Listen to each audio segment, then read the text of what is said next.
for our graduation program. All right, and that if everyone gets to finish all the synchronous session. All right, sets of modules that we're about to discuss this afternoon. I'd like to welcome everyone to the solidarity economy as an alternative pathway to sustainable development. And again, this online course is organized by the University of the Philippines Center for Women's and Gender Studies and Asian Solidarity Economy Council, or ASEC. For today, we have two modules which will be discussed by our distinguished resource panel later this afternoon. Module 9 is about SSE and movements for food sovereignty, agroecology, and community-supported organic agriculture, or CSOA. And Module 10 is about SSE and social movements, which gives focus on fair trade. All right, so this session is being recorded, of course, for the benefit of those who are not able to join us live this afternoon. And also, this is being live streamed across the social media platforms of ASEC. And right now, we are live on YouTube. All right, for questions, comments, or anything that you may want to ask as we move forward with our sessions, please feel free to use our chat box. You may send us a message and we'll be more than happy to address those questions. All right, so before anything else, let me go over some important reminders as we move forward for the next 3 weeks, because technically speaking, we added 2 weeks. We sent you a letter a few days back informing everyone that since we would like everyone to finish all the asynchronous sessions in Dakila, we are giving additional 2 weeks for everyone to complete the asynchronous sessions. Again, asynchronous sessions are important part of the requirements for you to be able to graduate. All right, so we have modules 1 to 10, which needs to be completed upon the most recent update. A lot has been completing half of the modules, and yes, we give 2 more weeks for you to be able to process the rest. And this is an urgent requirement for everyone. All right, so since we move the session, we extended for 2 more weeks, our graduation date will also be moved. So it's on March 11 of 2023. So please make sure to complete all the asynchronous sessions for you to be able to be qualified for graduation from this course. And of course, payment details are always part of the update emails. So all the details can be found there. All right, so before we proceed, I prepared a little activity. Again, it's a Mentimeter activity. Right, let me just share my screen here. All right, so please open your browser if you're in front of your computer, or if you are using your cell phones or tablets, you can just open a browser and type in www.menti, that's menti.com. And if it asks for a code, please use the code. Let me just, please use the code 37638899. Again, please go to www.menti.com and please use the code 37638899. And it should prompt you to the first question for our pre-discussion processing activity. So what do you expect to learn from our session today? That would be our first question. Feel free to type in your one-liner feedback here on the Mentimeter app, or if you are having a hard time accessing Mentimeter, you can just simply type in your question or your answers or responses on our chat box. All right, so since we are giving focus on agroecology, on fair trade, what are your expectations to learn from our sessions today? Okay, so according to Alice, how to coordinate with other CSOs to mobilize SSE in your respective communities. Thank you very much, Alice. We also have according to one of our participants, to understand the concepts of food sovereignty and fair trade better. Yes, that's actually good because Dean Inday and the rest of the research persons will be discussing that. Okay, what about the others? What do you expect to learn from our session today? Okay, we have another one, I guess, from the chat box from Aya, from Ka Prime. Yes, good afternoon, Ka Prime. I expect to learn what causes food insecurity. Yes, that's also my question as well as we move forward the module um, about food insecurity. Thank you very much. What about the others? Any other expectations from the rest of the trainees that you would like to learn? But because again, we have comprehensive topics this afternoon. We have food, sovereignty, agroecology, what else? Fair trade. So we have a lot of questions which will need to be processed as we move forward with our modules.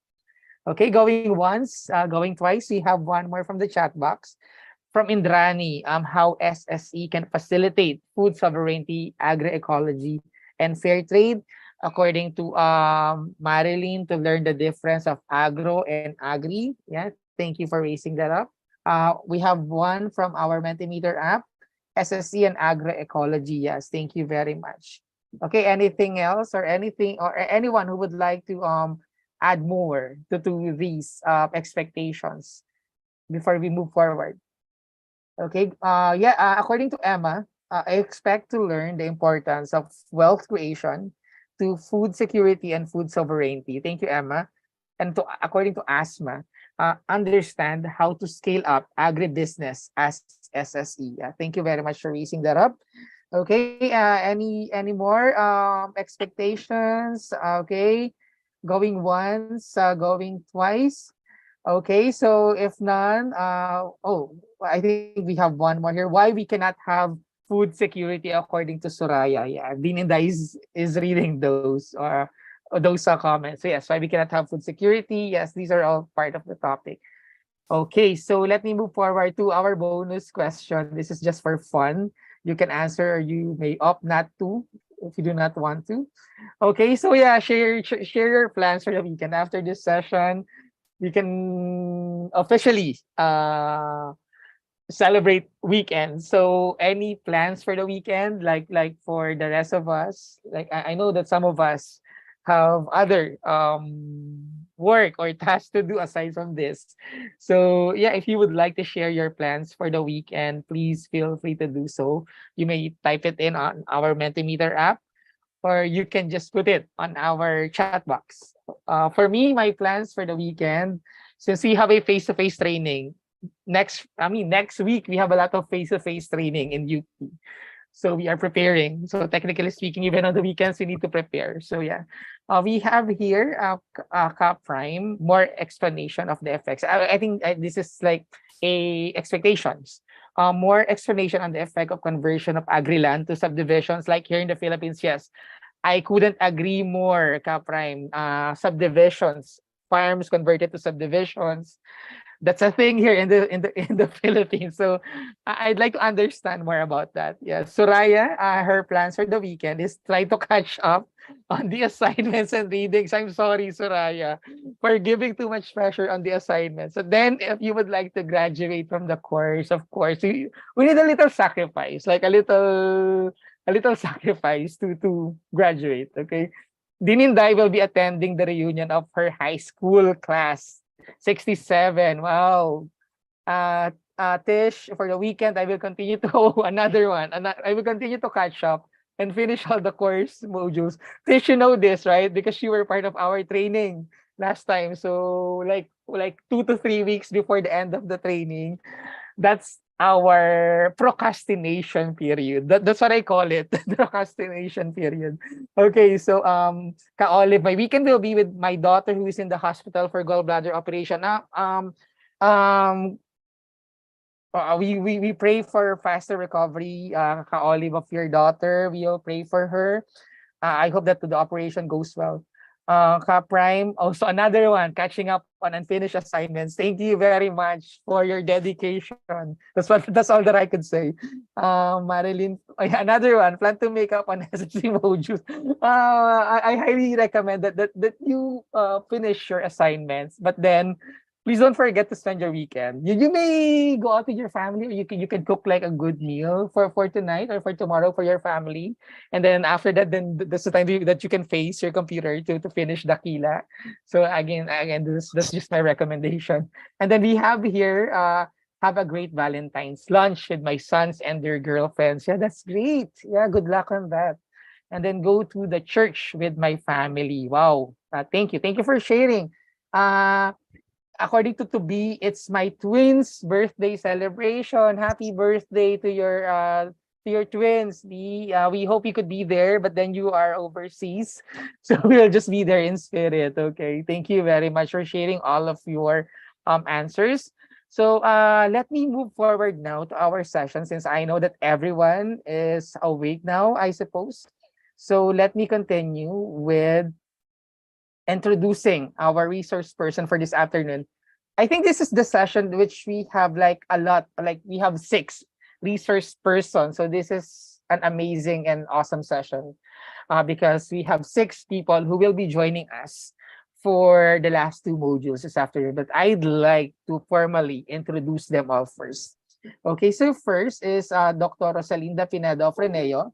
As an academic with a PhD, Rosalinda Pinedo of Reneo served as Dean from November 2010 to January 2014 of the College of Social Work and Community Development, or CSWCD, of the University of the Philippines, Diliman, and full professor at the Department of Women and Development Studies of the UP College of Social Work and Community Development until she retired at the end of 2016. In April of 2018, she was appointed to the highest and honorific rank a professor emerita by the University of the Philippines Board of Regents. Currently, she is in the advisory committee of HomeNet Philippines, acts as manager of HomeNet Producers Cooperative, and serves as co-coordinator of the Asian Solidarity Economy Council, or ASEC Philippines Network, which has been conducting SSC Online Academy webinars since the height of the COVID-19 pandemic in 2020. As chair of the ASEC Education and Training Committee, she developed the course guide for SSE as an alternative pathway to sustainable development. So we have to thank Din Inday for this, which is being rolled out online and also as a doctoral course at the UP College of Social Work and Community Development. Next of the resource persons is, of course, Dr. Eri Trinorini Adi.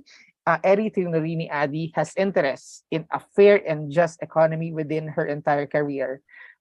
She combines her work um, as consultant with social activism on the issues of poverty alleviation, environment, community empowerment, sustainable development. She actively promotes social solidarity economy by building networks of the practitioners and actors in the national, regional, and global levels. Now she is a board member of the Bina Swadaya Foundation. I hope I pronounce it right. Chairperson of the Asian Solidarity Economy Council, or ASEC. She graduated from Agriculture University of IPB Bogor, Indonesia, and took her doctor's degree in socioeconomic of rural development in the George August University in Germany in 2005. And that's Dr. Eri Tinorini Adi. Next of our speakers is Dr. Chandra Firmantoco. Chandra Firmantoco is the director of Rinsani, a social business majoring in permaculture training in Yogyakarta. He used his experiences in multinational companies to deliver the values of social solidarity economy through his entrepreneurship. He spreads the good practices widely to business actors and grassroots communities and empowers them to replicate based on their local wisdoms. Currently, he is also a board member of Yayasan Bina Swadaya, I hope I pronounce it right, Self-Reliance Foundation in Indonesia, a social enterprise with the mission of community development and poverty alleviation. And regionally, he coordinates Asian's SSC movement through his role in Asian Solidarity Economy Council, which liaises with United Nations Task Force on Social Solidarity Economy. So that's Dr. Chandra Firmantoco. We'll also be joined by Bola Bataray, who is a social activist working on environmental issues in Nepal for the last 25 years. He has been supporting community-based organizations and different civil society organizations, ensuring social, environmental, and economic justice. Mr. Bataray has been working with community-based forestry who are managing 1/3 or 2.3 million hectares of Nepal's forests under community control. In Nepal, more than 23,000 forest user groups are protecting, managing, and utilizing forestry resources. Bola is also a country focal person for ASEC, promoting social solidarity economy through various activities. So that's Mr. Bola Bataray. And next we have Neti Fevriana.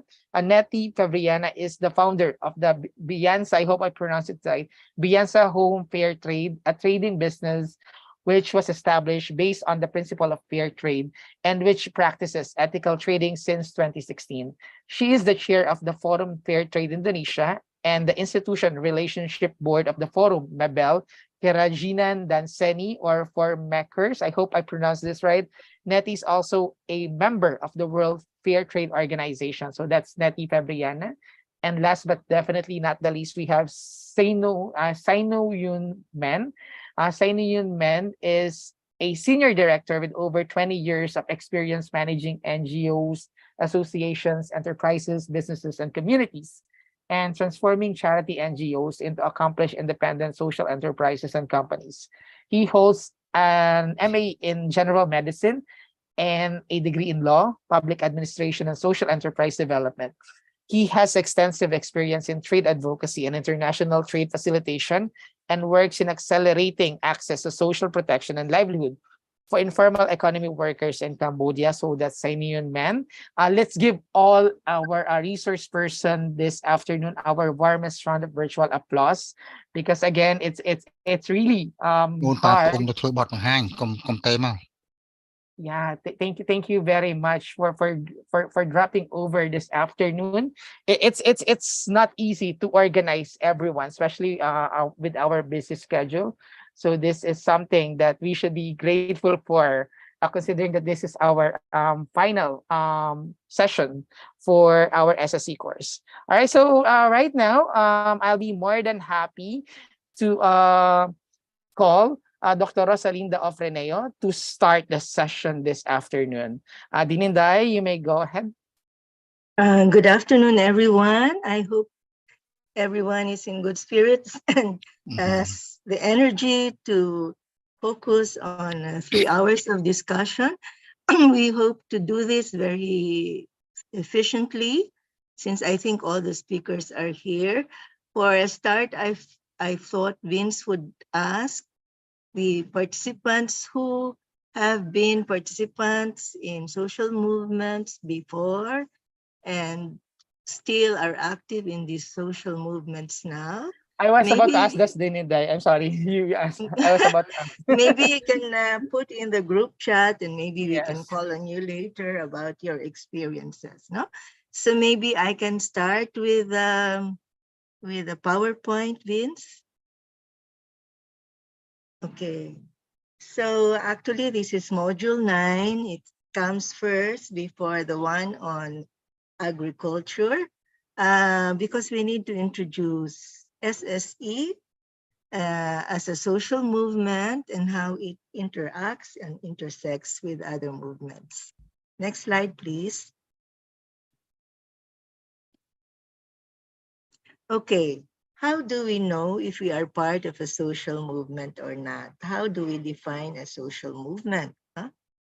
So, well, in the past, we of course are familiar with the women's movement, farmers movement, trade union movement, all formed in terms of some kind of collective identity. So, well, we are all women, therefore we need to fight for the human rights of women. Or it could also be based on certain themes like fair trade or social solidarity economy or human rights, you know. So there are all sorts of movements, no?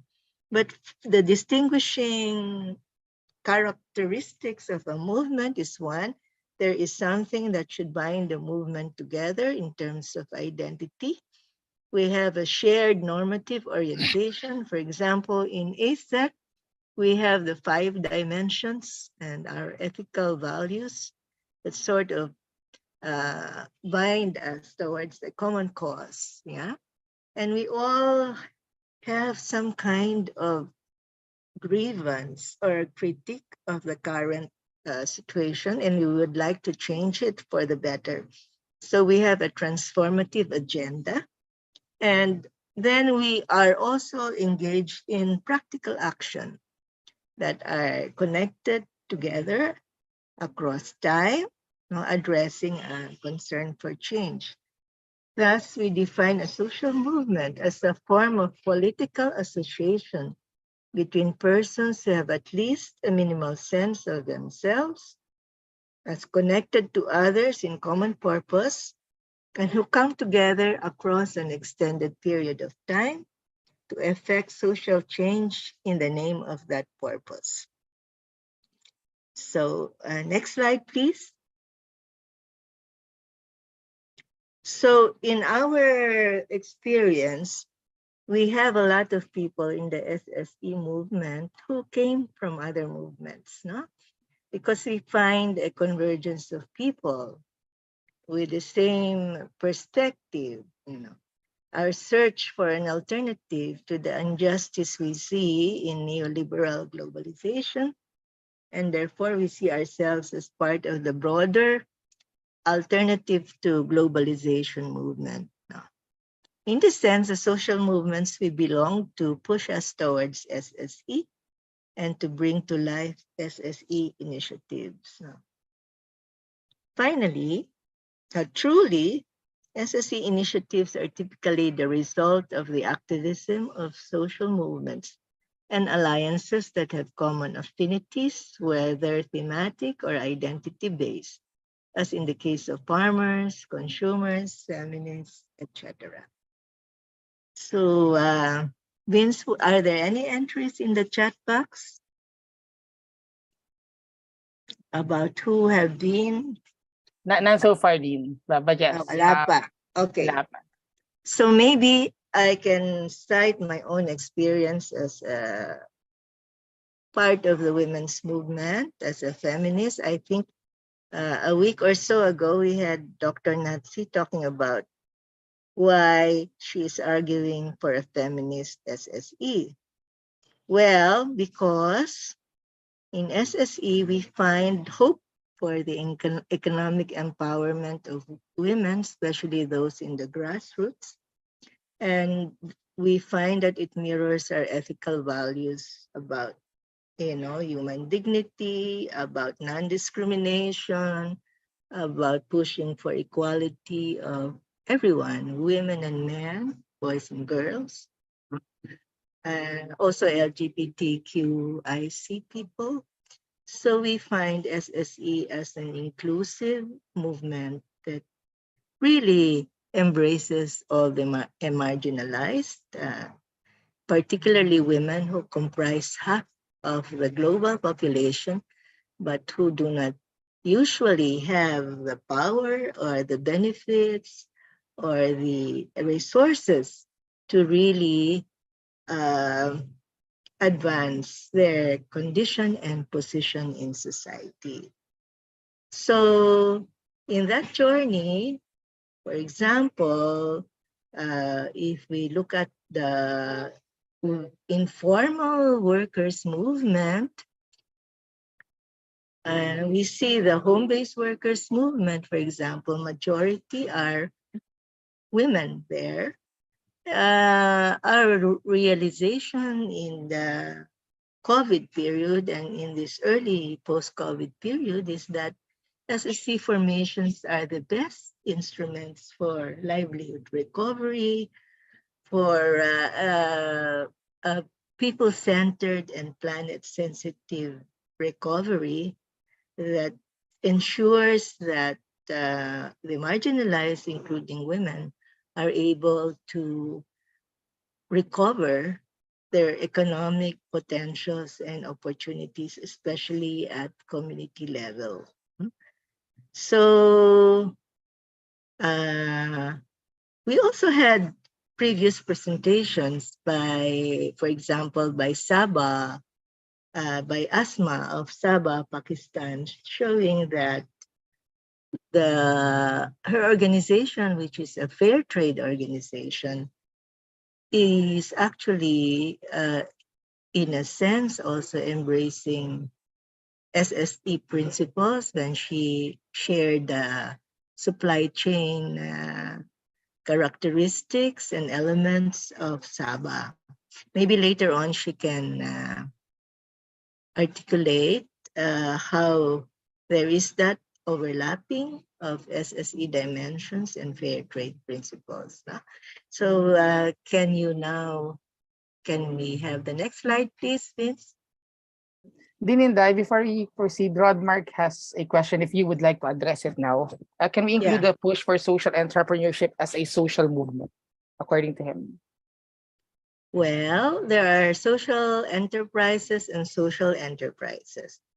So there are those social enterprises which just wants to be included in the mainstream movement, mainstream economic, um, development, growth model, and just stay within and not question the framework of the development model. And there are social enterprises run by well-off people who actually are able to accumulate surplus and profit from what is claimed to be a social enterprise with a social mission, but actually just employ poor and marginalized people and use their labor and extract profit from the proceeds of the business. In contrast, there are what we call in the Philippines social enterprises with the poor as primary stakeholders. Therefore, you have the marginalized playing very important roles in the supply chain and actually cooperating and sharing the surplus and pulling back whatever gains there are back to the business and towards redistribution and provision of social benefits for uh, those who are part of the enterprise. No? So I would consider the second category as part of the SSE movement, and it could also be a movement for a roadmap that will really empower the marginalized. So we want to be as inclusive as possible. So we want to attract social enterprises to our perspective, to our view of the economy, so that whatever there are in our environment, they can contribute to our to a common cause that we believe in certain principles and certain trajectories. And social enterprises are, of course, an important segment of the types of SSE entities that we discussed earlier. So that is my answer to Rodmark. I am very hopeful that he will lead a social enterprise movement that is in accordance with our SSE perspective and dimensions. And we welcome people like him in our movement. Okay. So shall we move on to the next slide? Okay. So different SSE initiatives began to build up as a global movement along with other social movements, such as the Fair Trade Movement and the Movement for Food Sovereignty in the mid to late 90s against neoliberal globalization. This movement evolved to provide an avenue where people can seek concrete alternatives to the challenges of building a new economy that would serve people and planet. So the phrase resist, we resist all the policies that harm our people, that help the already rich to monopolize profit, and then we build our alternative from the ground up to show that we can have a better model that will serve people and planet much better than what is called the old normal. We want to build a better normal that is, uh, you know, powered by people from the ground. Next, please. Okay. So, for example, we have the fair trade movement. We have also been engaged in this movement as a home-based workers movement since the 90s. So it resulted from the encounter between representatives of the South who demanded that development aid be converted into fair trading practices and ecological and human rights associations in the North. No.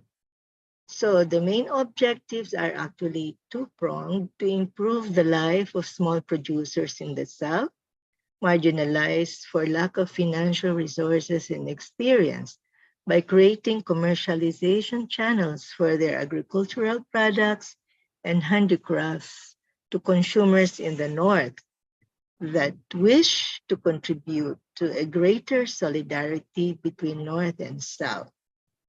So the other objective is to set up a network of consumers by raising public awareness about the injustices of the rules of international trade and by carrying out actions targeting political and economic decision makers. So next slide, please, Vince. Okay, so what did the fair trade movement do? It set up what are called world shops, for example, coffee shops all over Europe that source their coffee from fair trade producers in Kenya and other places in Africa. And then they pay a fair price, fair wage, fair for the products from the South.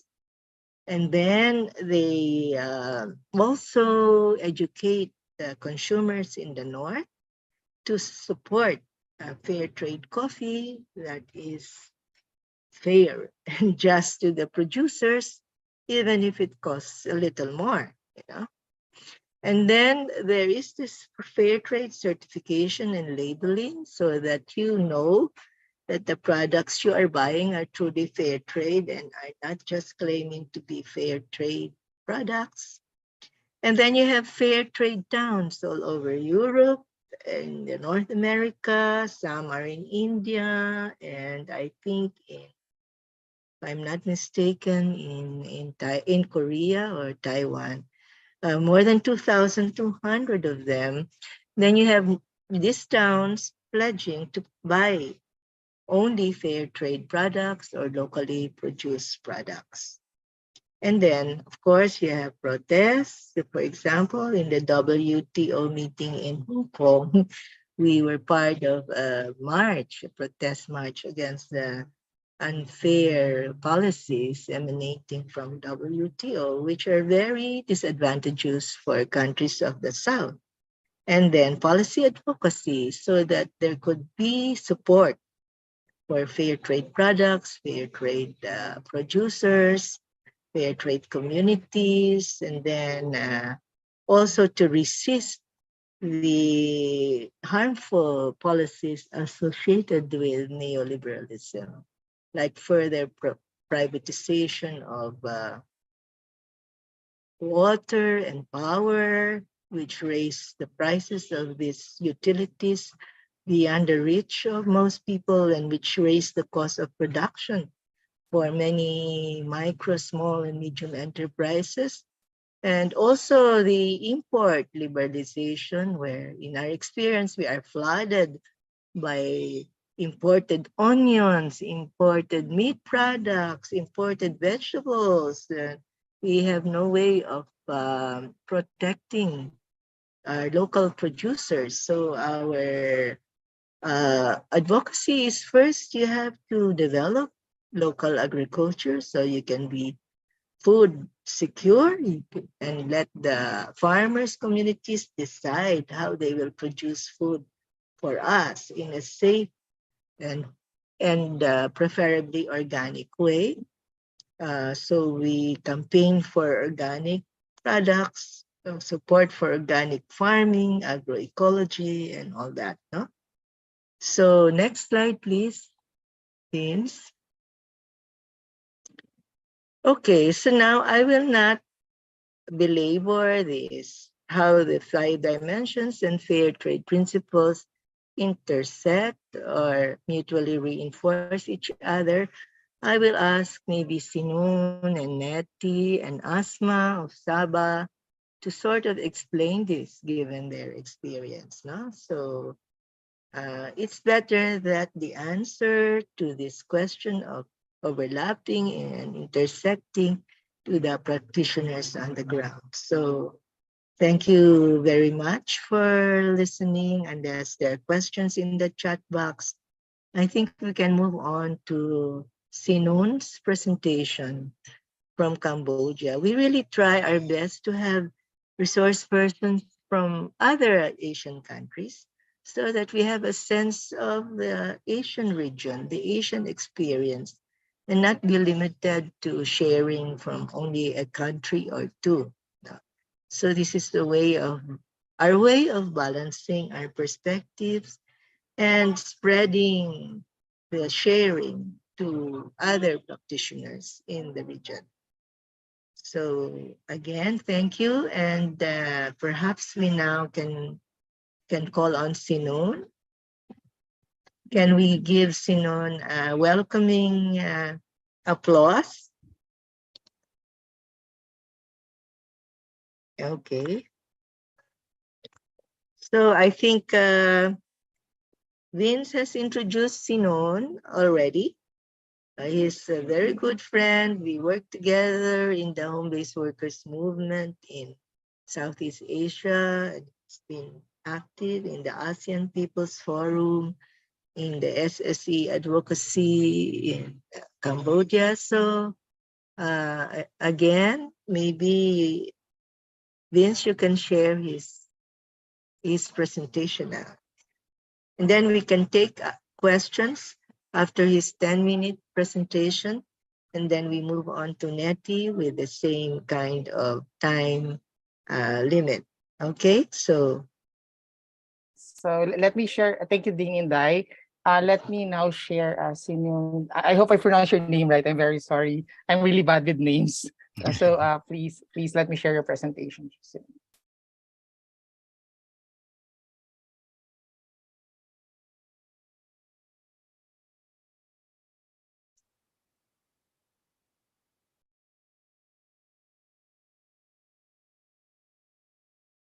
Yes. Are you able to see my screen? Yeah, but too small. Let Please, me just let me just since this is a PDF file, so let me um change the fonting. One moment. Yeah.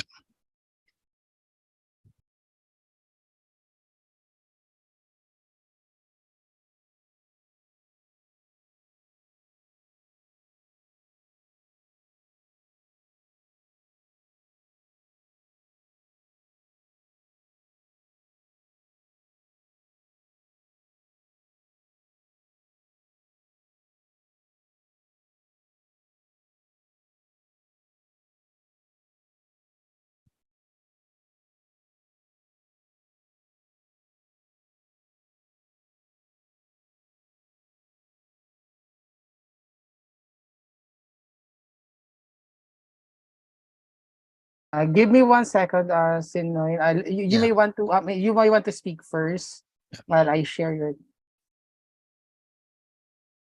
Yes. Okay. Please tell me to just scroll down if I need to scroll down since this is a PDF file. So, good afternoon, brother and sister. My name is Sinun Man.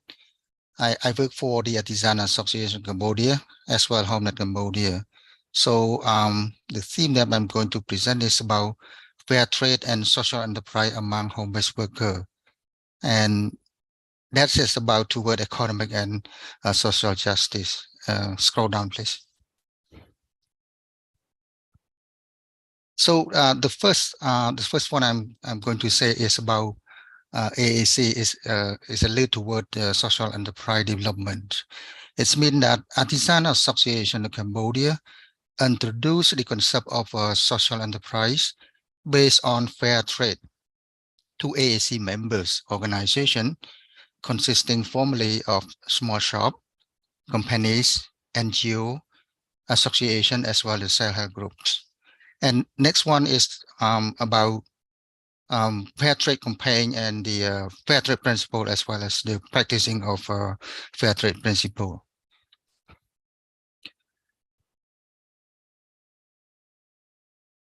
Yeah, that's include no discrimination, gender equity, and freedom of getting together in a form of association, just and safe working condition, in terms of OSH, occupational safety and health, and we build the capacity as well. We comply to, we respect to the fair trade principle. We respect for the environment, and also we promote fair trade. Not only among AAC member that we promote fair trade, but non-AAC member as well as the outside, the organization outside AAC member who are not dealing with the handicraft.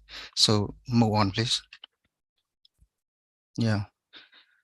The major feature and what they gain from social enterprise, the member organization became conscious that they are not only working for profit, but they have a significant contribution to the society in terms of economic growth, as well as helping the people in the community. They were also able to operate their enterprise independently and confidentially. It's mean that AAC has a kind of support to help them to operate. For example, such as when we help them to be independent, such as we help them to solve the problem or to address the problem when they encounter during their daily operation. That is why from day to day they feel confident and become independent. And also disadvantaged group in terms of home-based worker, people with disability, survivor of trafficking, HIV patient. Scroll down, please.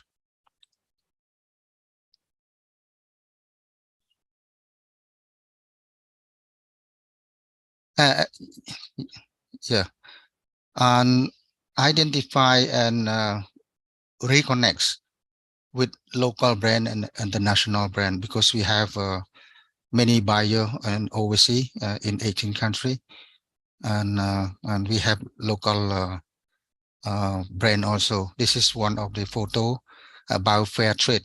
About trade fair that AAC organized in Siem Reap City, and home-based worker booth is in this photo. We also added to ethical value of fair trade and advocate or campaign for social protection, in terms of healthcare, because medical expenses is high for informal workers in Cambodia, namely home-based workers. Scroll down, please. Yeah, and trend and practice for digital inclusion. This is the we decided, especially during COVID, people cannot sell their product because of social distancing. That is why we provide training, Facebook page for our home-based workers so that they can sell through their Facebook, and it's really good. And many of them could sell their product through Facebook page this day and continue on. And this year we focus on upgrading this one for them, and to ensure they can sell the product through their Facebook page. Thank you. Next one, please. This is the photo that we provide training. You see, they train, not, they need help, because many of them are old, but they need help from the young generation. Their children is really good in using using the telephone, and they play around the Facebook, so they can help their mothers um, um, to use the Facebook page. Can you move on? Yeah. And this one, how social enterprise connect with the SSE, like, and they will mention, the social responsibility governance. How much workers are empowered from day to day, and participation in decision making. This is really important because based on my experience in AAC, which is the Design Association of Cambodia, we help them to really make a right decision, from day to day. Many ways that we help them to involve in decision making, and finally they can make decision by themselves. And also the value of ethics based on the fair trade principle. It's been that if they comply to the fair trade principle, they gain recognized and approached by the buyer, overseas buyers, because they respect, they consider that they are fair trade organization. Their product are really good quality and safe for the end user, as well as the profit will be divided fairly among the, among the supply chain. Third, social development.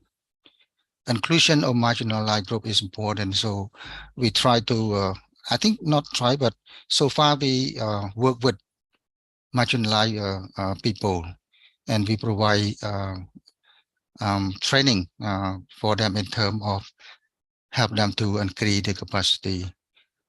Also, social protection advocacy. Our group, we understand clearly that social protection advocacy, we advocate for social assistance only, because because they don't have this day they don't have product to sell because of market very low this day, and their income is not secure, so we cannot help them to join the social, the health insurance by paying the contribution to the government scheme. That is why we focus only social assistance, where we can help them to gain better understanding from the social protection from the government. And in terms of social assistance, what kind of social assistance, how can they access to social assistance, and why they don't have, why they don't support all the social assistance. That is we are being we are doing. So environmental protection, fair trade, respect for the environment. In Cambodia, within the association, we are not only try to prevent the toxic waste from dying. We try to we try to dispose the waste toxic from the dying in a proper way. Sometimes we we use the water to feed the tree, and we dispose in a proper, in order to avoid not to go to the pool, to the pond, which will cause many problems to the farmers. And beyond that, we recycle the product from the like cement bag, plastic fish bag, something like that, and in a car, in a tube of the car, and bombshell, etc. So many things, even plastic bottle, the drinking water, we also recycle be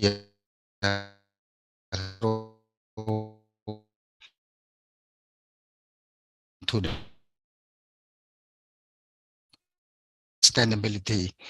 We for livelihood recovery. It's been that because during pandemics, people cannot make product and sell because no markets. We create a new business in addition to what they do before, and so that they can earn money to survive, during COVID time and as of today.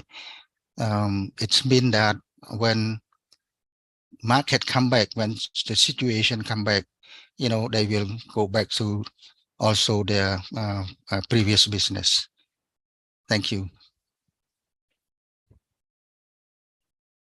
Thank you very Yeah. much, Inuin. Go ahead, Ininday. Yes. Thank you, Sinon, for your Thank you. very concrete illustration of how fair trade enterprises actually also pursue SSE principles and implement SSE dimensions in practice. We are, awed by the fact that you are a medical doctor, you are a lawyer, and yet you are working with grassroots Yes, groups. yeah. It gives inspiration to many of us who are professionals, but we have our hearts in the right place.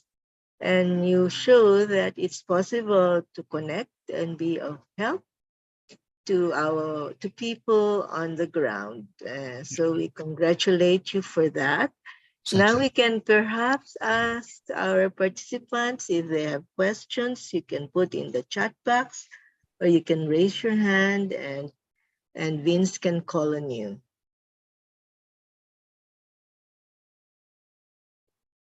Yes, are there questions or any concerns or clarifications from Dean Inday's and Dr. Inuin's presentation?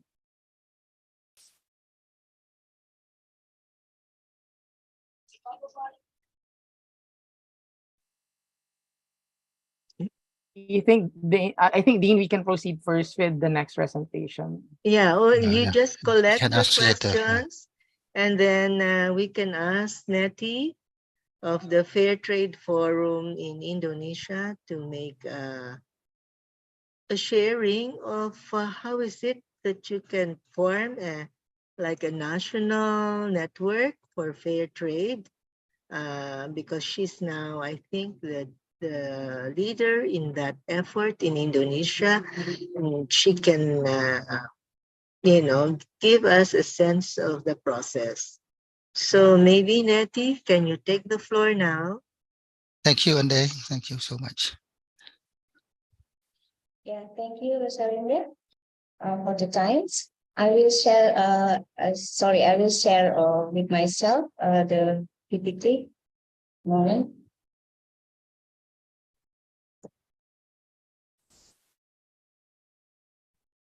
Yeah. Yeah. Sorry. Okay. Firstly, I want to introduce myself. My name is 18Feb2023, and I currently serve as a chairperson of Fair Trade Forum Indonesia, an associate that oversees observe trading actors and who have fair trade value in their practice trading. And FFTI, Forum Fair Trade Indonesia, is a country network of the global fair trade organization, World Fair Trade Organization. That's already explained by the Rosalinda and C. Newman before. And also I have my own business. It's called Bianca Homes, investment in the home decorations with natural fibers materials.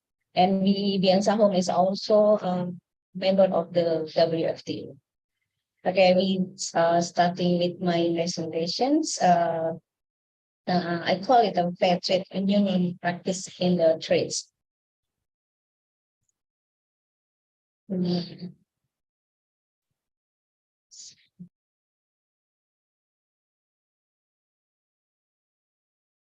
You are unmute, Niti. Yeah, I'm sorry, ma'am. I have a problem with my audio. Okay. It's clear now? Yes, yes. Yes. Okay, I continue. Yeah. The fair trade is already explained more with Rosalinda and Sunan before, but I will not explain a little about it. Fair trade. It is a partnership, partnership based on dialogue, transparency, respect, and seeks greater fairness in international trade. In this business, prioritas this fair trade is prioritas people and planet in the practice. Fair trade moves is fighting of poverty, climate change, gender inequality, and injustice. And now many people say that the fair trade is alternative model of the new economy.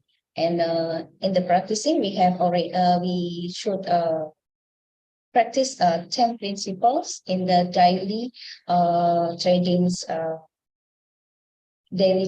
in our exercise. So why the new normals?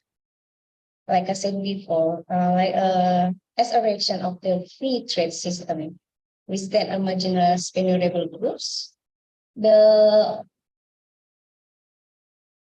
fair trade is a guarantee of human rights, equality, justice, and open democracy and sustainability. So for these reasons, I feel, and we feel that Forfeited Indonesia felt that this value must be begun to be practiced in every line of society, not just in the tradings or the enterprises, but in the governments and the consumers. It must be practicing. So it needs to doing that. And fair trade is the same like sustainability. Fair trade is always integrated with the SSE, of course, and also sustainability. Because in the SSE, fair trade movement and sustainability, we always prioritize people and planet over the profit.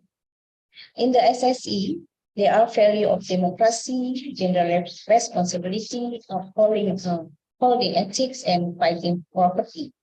And this value there is also in the fair trade value.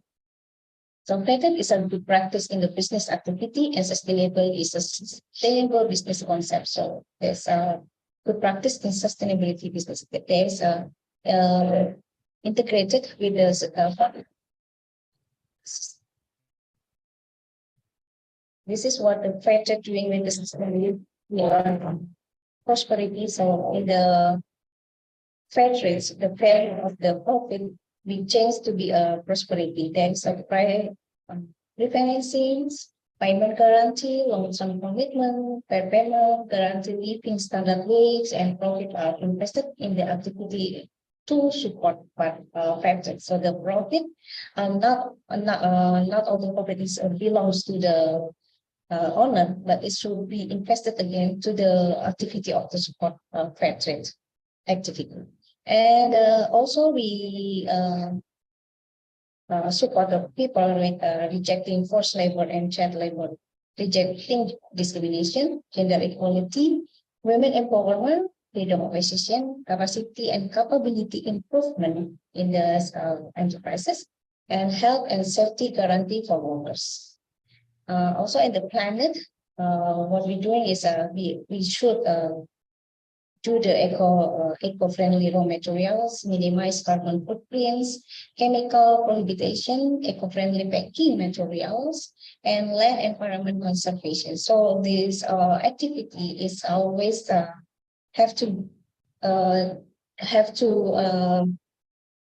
practicing in the enterprises of the fair trade enterprise. So what is the fair trade in global market? For now, the sustainable is become mainstream, and then support by the AU Green Deals that encourage business people to implement sustainable business, and then all the product goes to the Europe it should be certified with the sustainable certifications, and it's mean fair trade also organics is two of the kind of the certifications, sustainable certification. I mean, then customers is already understand the not customer already understand the governance and the working of fair trade systems. This is aligned with the fair trade product. This is aligned with the fair trade product. So in the global market, there is a policy that support the fair trade, and the customers that's already knew about the movement of the fair trade. And then what is our fair trade and certifications? Many people have the wrong perceptions when we're talking about the fair trade. They always think about certification, and the fair trade is beyond certification. By practicing of a fair trade in your company, a livelihood, it's also directly helping to reduce poverty levels, helping the women to workers, helping workers to make their lives prosperity, and also Prestas is not done with our business big. It should be done in the small enterprise too. So no need to become a big to be practicing a fair trade, but it's a small enterprise or small trading. It should be practicing fair trade in their exercise and daily exercise. So to be practicing the fair trade, we need the three pillars: governance, that encouraging system ethical trading, customer alignment with the trade and sustainable product, and business people that running a business for a fair trade and sustainable. That's a three that's the value of fair trade can be done. So what the Forum Fair Trade Indonesia doing in this movement? Forum Fair Trade Indonesia approach the governments, where the policy originates, policy that favor of the fair trade product is needed. The policy that supported the small enterprises or the worker is needed. And then FFTI collaboration with Indonesia government began to spread the value of fair trade to SME in Indonesia. We make some educated the SME to know more about the fair trade, to more about the ethical management, so that there is they knew more about how to become how to goods enterprises. And then FFTI conduct educated about the importance of this value to Indonesian society and consumers. Fair trade product must be promoted to customer, and then customer need to be informed and given to understand of the product that is a favor of people and planet. And so that FFTI is working with Indonesia consumer institution to educate customer about the ethical products. Yeah, thank you. There's a presentation from us from Forum Fair Trade Indonesia, and I hope more questions about the movement in the fair trade in Indonesia. So I back to the Rosalinda. Thank you. Thank you very much, Nettie, for your sharing. I think there is a question in the chat box about the certification process. I know that FFTI and your group, and I think the AAC are members of the World Fair Trade Organization. But there are some reactions to that to be certified as a fair trade organization or as a fair trade product. There is a lot of activities that need to be done, and a lot of money needs to be spent. So maybe you can clarify some things about that process, and if there are participants in our online course who wish to be accredited, as fair trade organizations or to affiliate with the World Fair Trade Organization, what is it that they need to do? Aside, of Okay, course, thank you. from trying to practice all the fair trade principles that you enumerated earlier, which in themselves are very hard to do. Okay. Yeah, thank you for the question. To requirement of the certification of fair trade. Okay. First of all, I want to send you the information that Profit Indonesia is not a institution that's arising the certifications. All fair trade certification is rising in the by institutions that headquarters in Europe or USA, and the requirement is different between one institution and another's. Like there is a fair trade international, there is a WFTO, World Fair Trade Organization, or there is a Rainforest Alliance. There's a different institution that arising the certification of fair trade. But in the WFTO, I talk about the WFTO because we are as country networks, and first of all, you have to become a member and apply to become a member to WFTO, and then they will be send you the form to be filled, and then doing the self-assessments report in your organization and with all of your partner. And after that, you fill it and send back to the WFTO with all documents required, legal, account, legal and the finance report and everything that's required.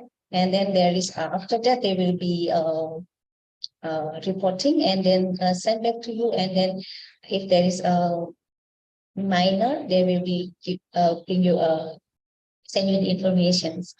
And after that is if there is enough, there will be audit to another to third party of auditors, and then this is conduct audits, and then the all costs of the audit is by the enterprises.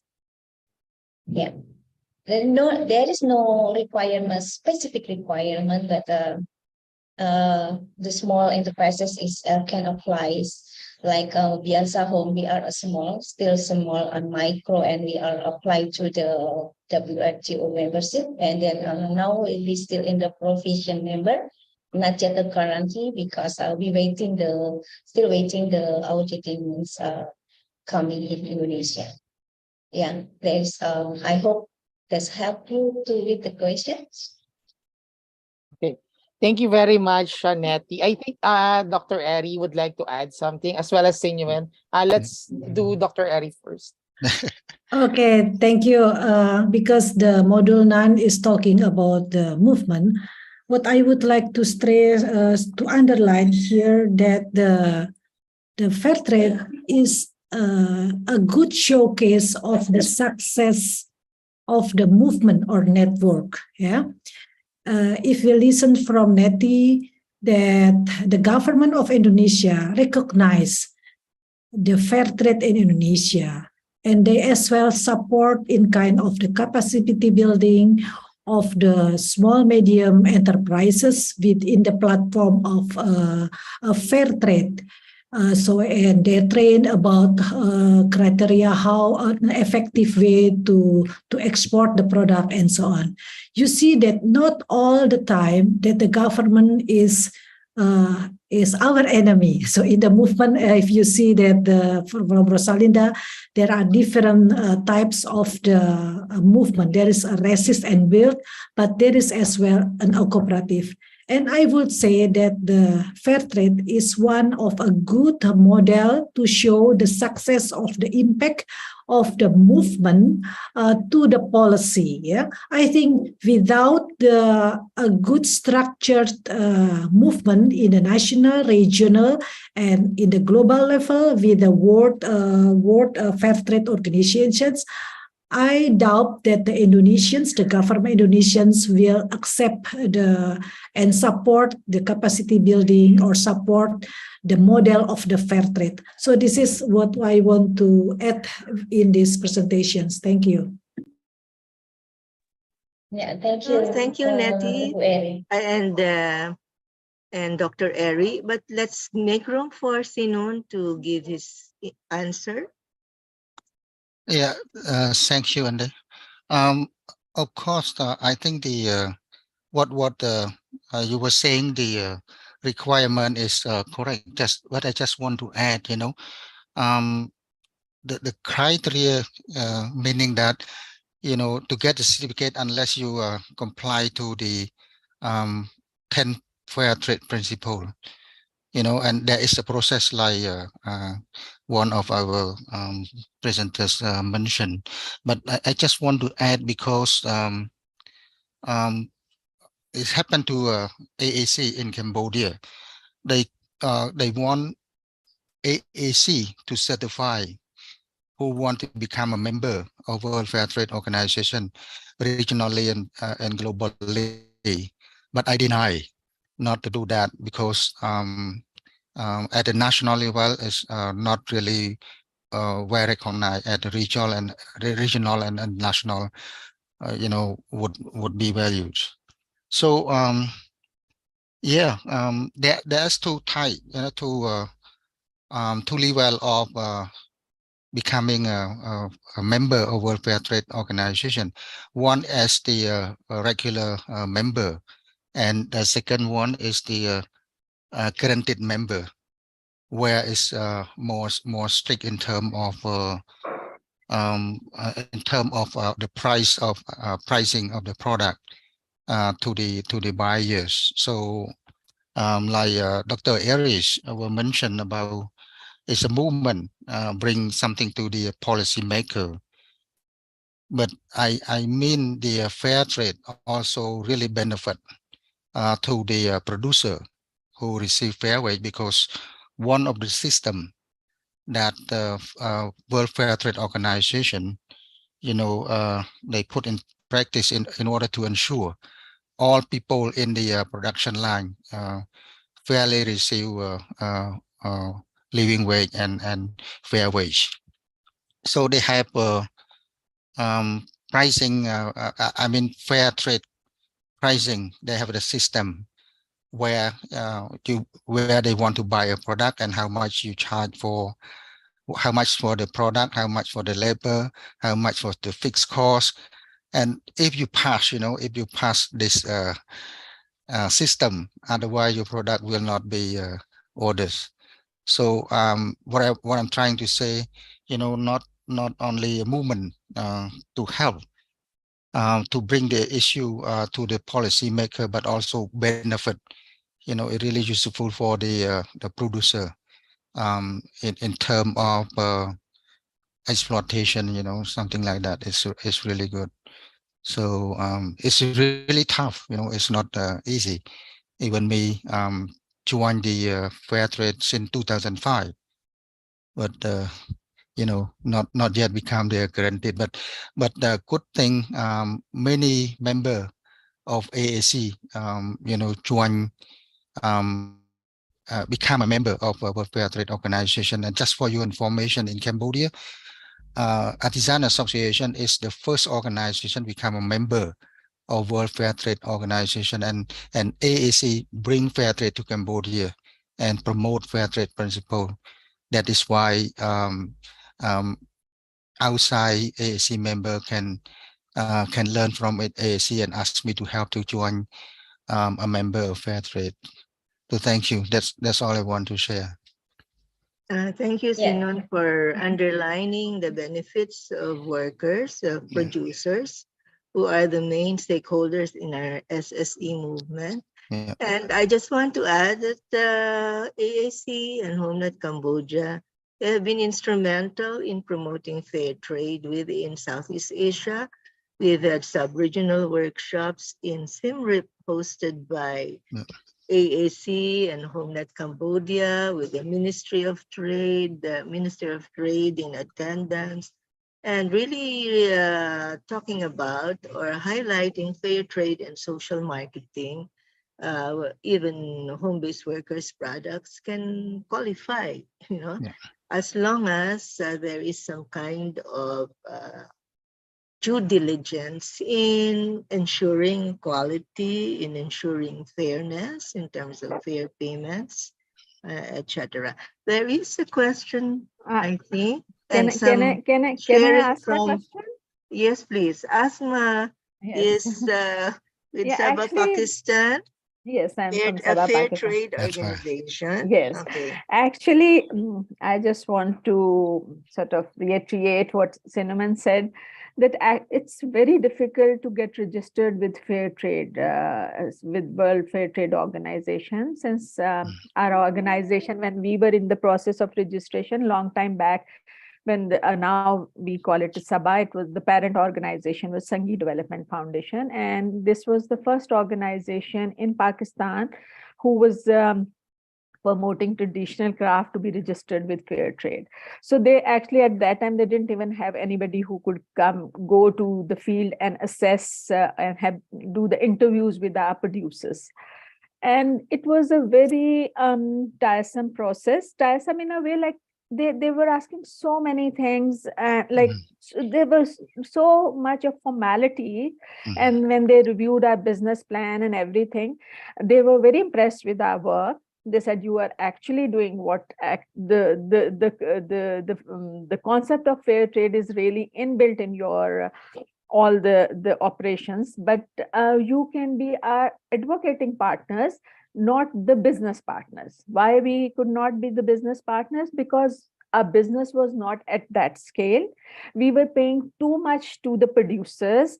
That was according to the fair trade, that it was the business was, it doesn't have the sustainable model, because that if 70% of the selling price goes back to the producer, that is not sustainable, which we agree. Of course, it's very difficult for us also, but at that time we became the advocating partner. Since we were the advocating partner, we couldn't get the orders from the international buyers, but we were there, we had the presence. The same happened now when I tried to again get registered with the fair trade, World Fair Trade. They said yes, you can still be the advocating partner, but you cannot be the trading partner. So this is, and we actually, what we do is, our model is like we promote fair trade, and we also the practice now I see it's very aligned with SSE concept. We train women and they form their own small enterprises. So when they are like, they have to register them as a company, as a company. They have to have the audit done. They have to have certain type of their financial portfolio. Only then they can be acknowledged or registered or even considered as a fair trade business, though they are practicing all the steps. So this is a challenge, and there are very few organizations in Pakistan who are registered with fair trade, and we really find it very challenging. And I think there has to be some kind of advocacy, or we have to sit with them and see how they can facilitate us, or organizations like Sabah Pakistan, or those who have not a very scale up business, so they can help us to get the certification as a business partner, advocating partner we are. Thank you, Asma, for Thank your sharing. Thank you. Maybe at this point, we can call on Rodmark, who made an excellent answer to our activity on fair trade, including analyzing Asma Sabah Pakistan as not only as a fair trade organization, but also as an SSE organization. We can have the last words from him because we need to go to the other module after. So Rodmark, please. Thank you, Dean Inday, and thank you to our speakers so far. Thank you for sharing your practices and the experiences that you have. I'm particularly interested in two aspects of what you're doing. So this is the question is for Miss Nettie and Sir Sinun, and maybe for Asma also. Um, I'm interested in two things. One is your members, and the other is the customers. First, what are the biggest challenges you face in getting the small enterprises to join your organization? And what's the best practices to get them to join? And same question for the customers. What are the biggest customers? What are the biggest challenges? What are the biggest challenges do you face in making customers accept fair trade practices? And what's the easiest thing or the best practice that you think you can use to convince the customers to keep on patronizing fair trade organizations? So that's my question. Thank you. I hope we can answer these questions very briefly. So Okay. maybe we can start with Sinun and then Nettie can chime in a bit. Yeah. Okay, Sinun. That is a great question. First of all, I just would like to inform you that we have so many fair trade buyer from European country as well from US, including Sale the National Global Good Partner, 10,000 Villages, etc. All those are fair trade buyers. Actually, AAC doesn't make product and sell, but represent of the member, represent on the member who make product and sell. So first of all, we need to train our member in terms of fair trade principle and practices and how important if they comply to the 10 fair trade principle. So, and also put into practice from day to day. Example is not for me, within the member of Artisan Association of Cambodia, because you provide opportunity for vulnerable people. They already give a job. You can convince the buyer and capacity building day from day. I mean, we have capacity building program like design and market design, product development, market development, market link, and many others that showing the member really provide support to the producer. So I think that is the way to convince the buyer, as long as they start to put fair trade principle into practice and prove that they are practicing, like costing.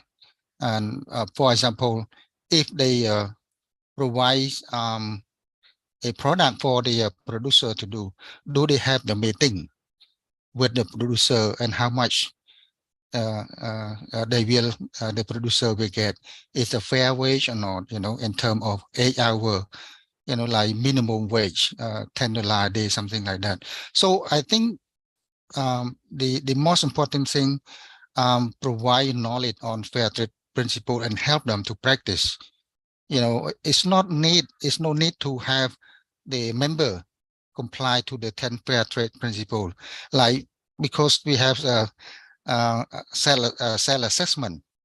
So from time to time, you need to show the improvement of the fair trade principle that you have not fulfilled in the past year, to show the progress of the implementation of fair trade. And I think and the other most important is about what we call liability in terms of supplying lean time, quality, and capacity. I think many things, but you try to prove to the buyer that the member really practice and work toward the fair trade principle. That is the way. But the buyer, even though fair trade, and not even the fair trade, but commercial buyer. They do with us because people know how to um, to uh, to ship the product and the payment system through bank, something like that. So we need to show many things in order to have a fair trade buyer work with us. You know. Thank you very much, Sinon. And then maybe just a few words from Nettie. Yeah, Because we thank need you. to end this portion. Okay. Okay. I just want to add something to Asma Rajis, because he said about the complicated how to become a membership of the WFTO, and then it's will be costly, right? What we can do is we can apply the principle of fair trade in the organization. So fair trade as a business models, and then put it in the reporting company profiles, and then put it that what kind of the fair trade working that you already done and the reporting, so the buyers can see and can read about what that you already do with the fair trade or the ethical uh, movements. And then for the roadmap arena, yes, the challenge is of course preparing the document when the audit, and then the same like Newman, that we have to train and educate our artisan to practicing of fair trades, and how to calculate the payment under the fair payment basis on the living wage. That's so complicated and the challenge. And then the core buyer challenge is because there is a guarantee a long-term cooperations. That's make the buyers little close to open the cooperative with the organization that's already if there's in the country on the or in the city area, they are already working together, so they will not open the cooperation with the other organization if there's in the city they are already cooperation, so that no much market that can absorb the products, for instance. Yeah. Oh, It was yeah. Thank you. Thank you, and I hope that's it for the question. Can I add something?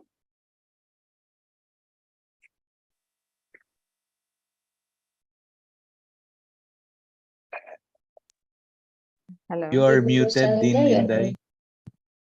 Sorry. Asma, you have the floor. Yeah, thank you. So the question, like what actually makes it challenging is one thing which is very challenging for us is the quality of the finished product. The embroidery, what they do is beautiful and people really appreciate it. But since the Sabah model is as such, we train them to make a product from start to finish. So when they make a product from start to finish, the quality challenge like standardization according to the sizes and everything. That's at the producer level, though, and of course we have to train them about the fair trade and how to, what are the fair wage and all these concepts, which they are quite aware of. And since they get a very good remuneration, so they are willing to practice fair trade.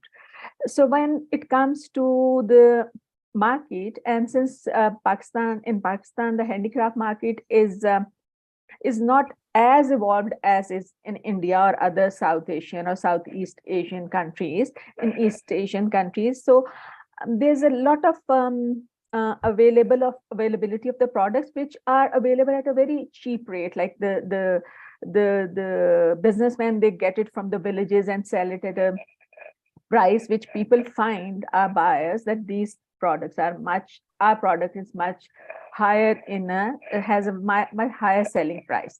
But initially it was a challenge, but now it's not, because since they know we are working with them, and we have this, you must have seen in my presentation also, we asked the producers, they put kind of a small paper their names written on it and the price they have quoted. So it stays on the product. So we were told that this doesn't look nice, you should have a proper card and this and that, this doesn't look nice. But that is also very transparent. It shows the name and the village and the place, and people are open to contact these women also. So that at the buyer's end, we don't face that much of a resistance. They are open to buy our product, but the only thing is the quality and the design innovation. That is one thing which we are struggling with, and especially with when we talk about the international market. Recently, we showcased it at the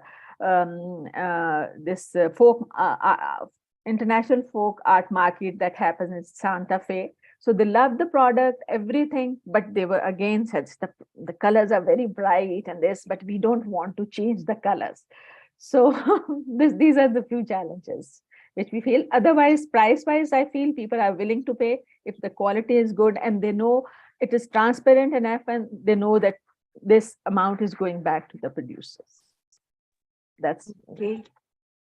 Thank you to all your inputs. Sinun and Nettie and Asma.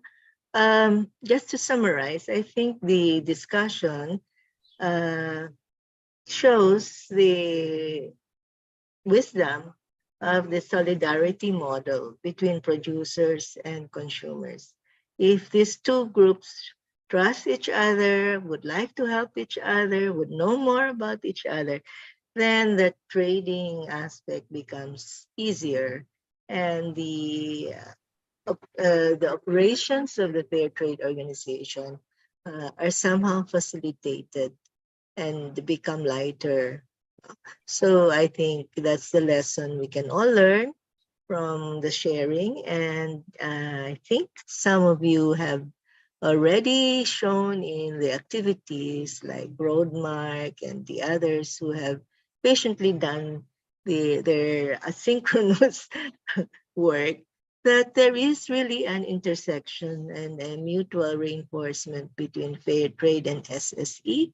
And I think we can work together. And as far as Rodmark's question about social enterprise being a social movement of sorts, I think Sinun very well explained how the social enterprises in AAC actually because of fair trade, are actually SSE entities in practice. So I think that solves a major question in the module. We addressed it in this sharing. So I think it's time to turn over the facilitation to Dr. Airy, because there is much to discuss too about agriculture, agroecology, community-based forestry, etc., which also have intersections with fair trade, because, you know, European consumers would insist that the coffee they drink is organic and safe, and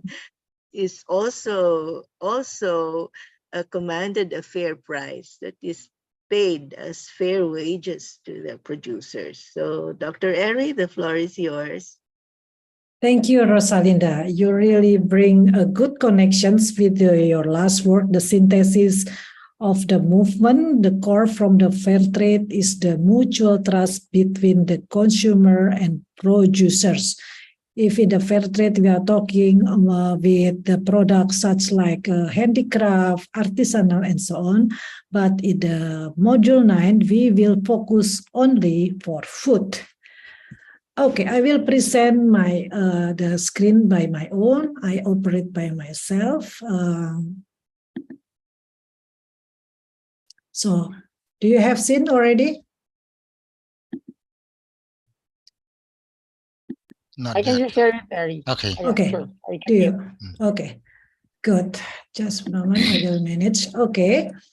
So we are now in the module 10, SSE, and the movement for food sovereignty and agroecology and community support organic agriculture. So we have the objective of the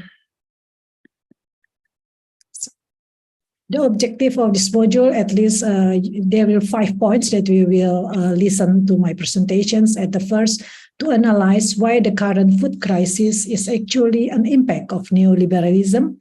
And the second, to explain the concept and the context related to the movement for food sovereignty, agroecology, community support agriculture. And the third, relate this the concept and the context to SSE practices on the ground. And the fourth is to give an example of the SSE practices in the agri-food sector in ASEAN countries. And the last, to derive implications that can fit into the SSE advocacy agenda in agri-food sector. So this all that we will listen in about 20 minutes. So let's come first with the fact. Some food crisis and malnutrition in Asia. More than half of the world children with stunting were found in Asia. This is according to the World Hunger Index. So what is actually stunting? So you see in the picture, stunting is defined as a low height for age. They measure the tall of the children. Yeah, it is the result of the chronic or recurrent under malnutrition, usually associated with the poverty, poor maternal health and nutrition, frequent illness or inappropriate feeding and care in the early life. Stunting prevents the children from reaching their physically and cognitive potentials. So if you are talking about the stunting, there is two actors related to each other, the mother and the children. So the value, this value, with this figure, you see that Indonesians has 30% of stunting, Laos, Democratic Republic at 33.1, and Timor-Leste 46. This is quite a higher stunting rate in Asia. So this value underscores that the need to maintain and increase our effort to address the child undernutrition in the region, because the future of our children are at the stake. Since the malnutrition affect mental and other capabilities, which will at first impact on the productivity and the level of skills sets important remunerative employment. So if we are not addressing the malnutrition and the stunting, so our demographic surplus demographic will not contribute to the better welfare of the people. So now with the next. So in the next slide, I would like to say that the global hunger is actually a systemic.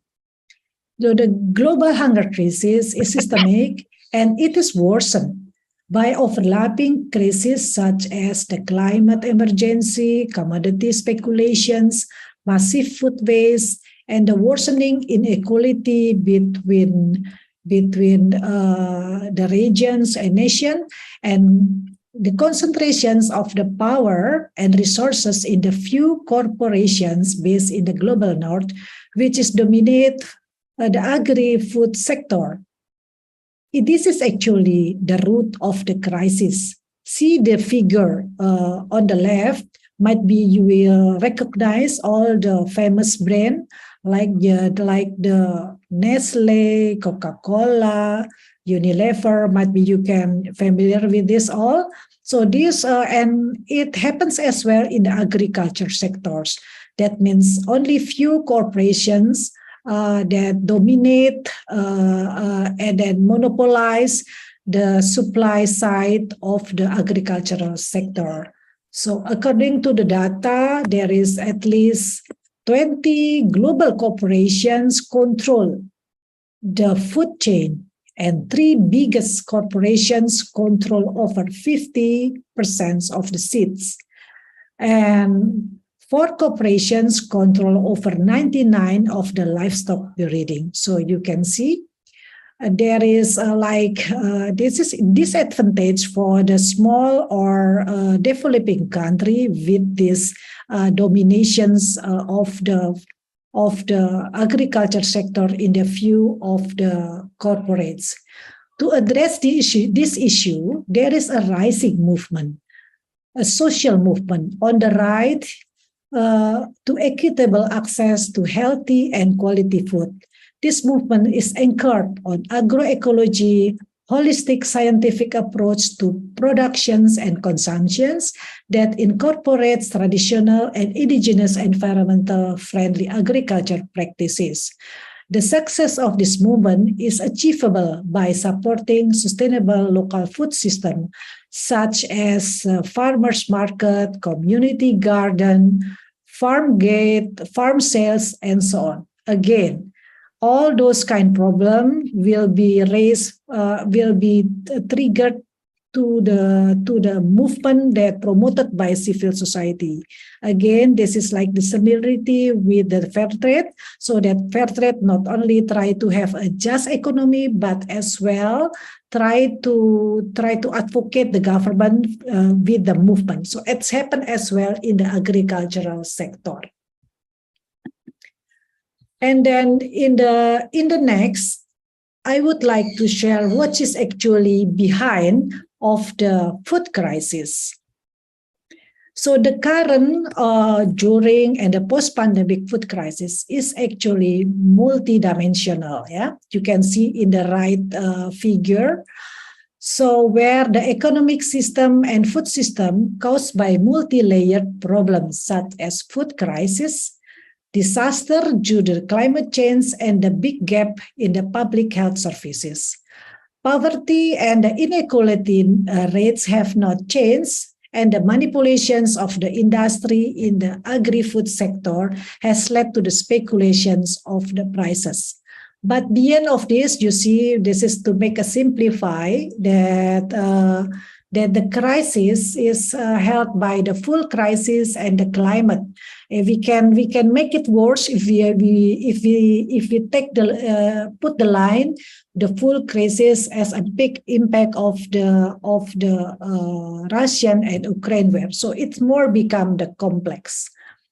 So in the context of the agro-industrial productions model, today's society is very vulnerable because of its high dependency on food and nutritious production by the global value chain. It is worse due to the fossil fuel-based productions and the concentrations of the corporations almost in all food systems. Countries with a high level of debt and dependence on the import will be greatly affected by dynamic of the global economy. Might be we remember the story that we read in the news with the crisis, economic crisis happened or occurred the countries in Asia, Sri Lanka, for instance.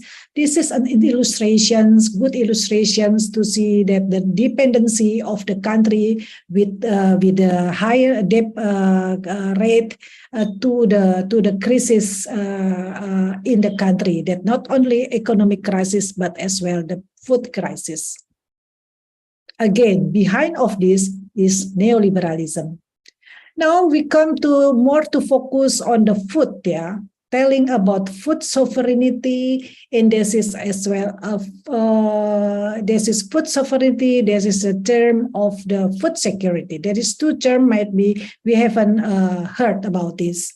So which is actually older, food sovereignty or food security?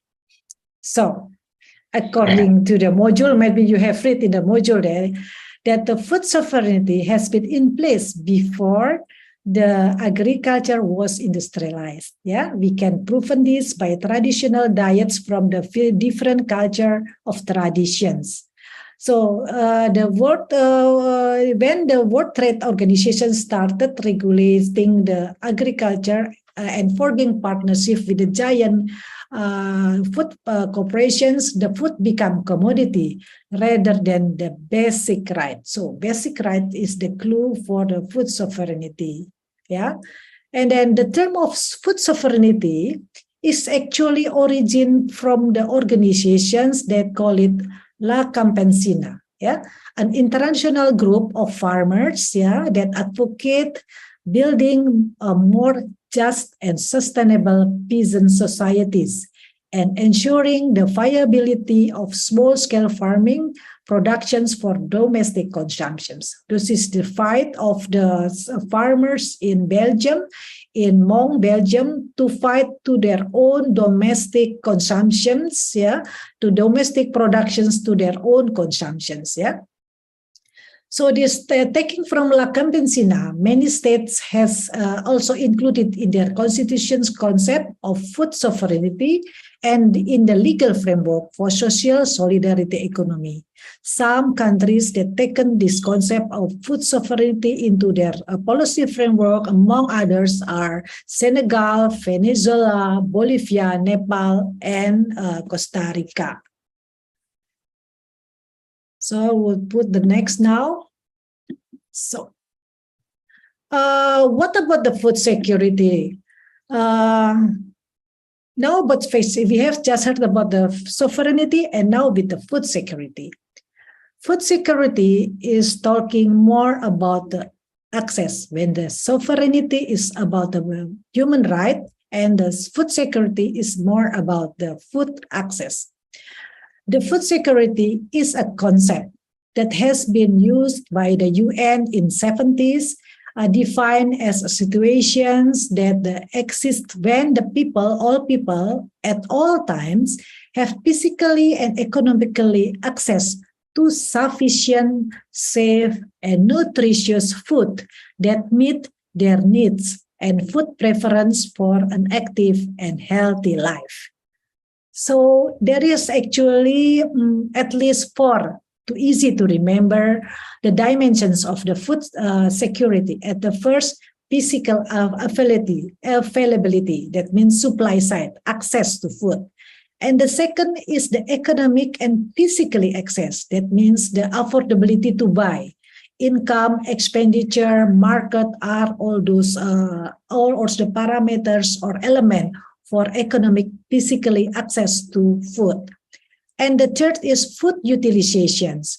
Utilizations here means a common understood as the way the body makes the most various nutrients in the food. And the fourth is stability. That means all the three that has been mentioned on the top should be sustainable. Even if you have a food intake is adequate today, but you will still consider to be insecure if you have inadequate access to food on periodic basis. So that means stability of the physical, economic, and food utilizations. This is actually what we understood as the stability. Yeah. Okay, we'll to the next. But let's back a little bit with the food sovereignty into more detail. And what is dimensions of the food sovereignty actually? At the first, more on the human right, as I mentioned before. At the first is people can decide to consume nutritious and culturally appropriate food. And the second is the production is sustainable and respect of the ecological system. So sustainable and ecological. So that means not only the use of productions, but should be ecological, environmental friendly. And the third is the food system is localized, placing the importance on local food providers. So that means the concept of food sovereignty is very human right.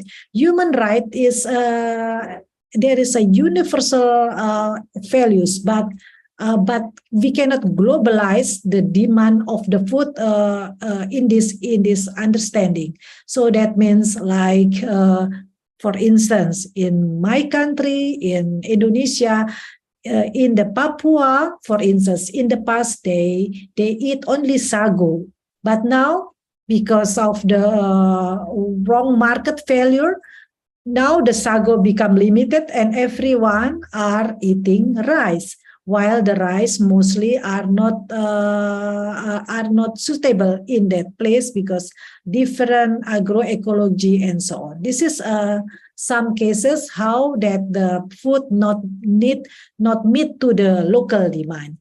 So my dear participants, actually, talking about the concept, I will share about the more concept of agroecological agriculture in these presentations, but will be presented by Chandra, my colleague. Chandra, now is your turn, please.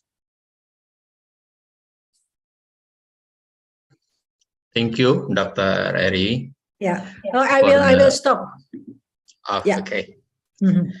So first, I would like to clarify that there should be no title doctor in front of my name because I'm not a doctor yet. So I'm in ASEC as a secretary, and I'm also in other organization, and whether it's profit organization or non-profit organization, and mostly it's about food. So I'd like to share about what I noted in Indonesia, and maybe this is similar with your country.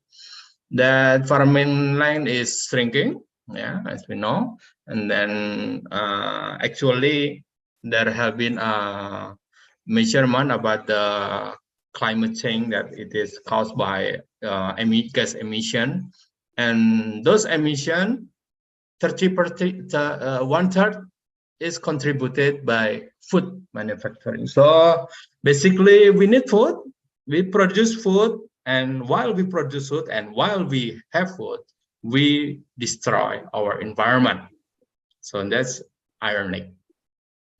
And what we eat is 30% loss when we eat. And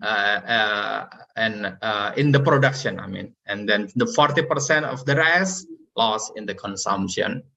So there is many inefficiency in the food system now. So when we talk about famine or hunger, we talk about the production. Well, our producer, which is the farmer, are now getting old, because 71% of the farmer are 45 plus.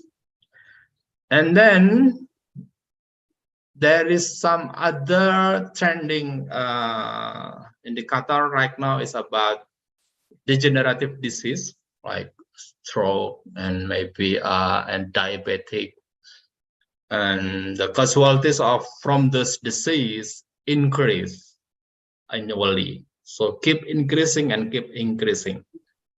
So that's actually a big problem for the society.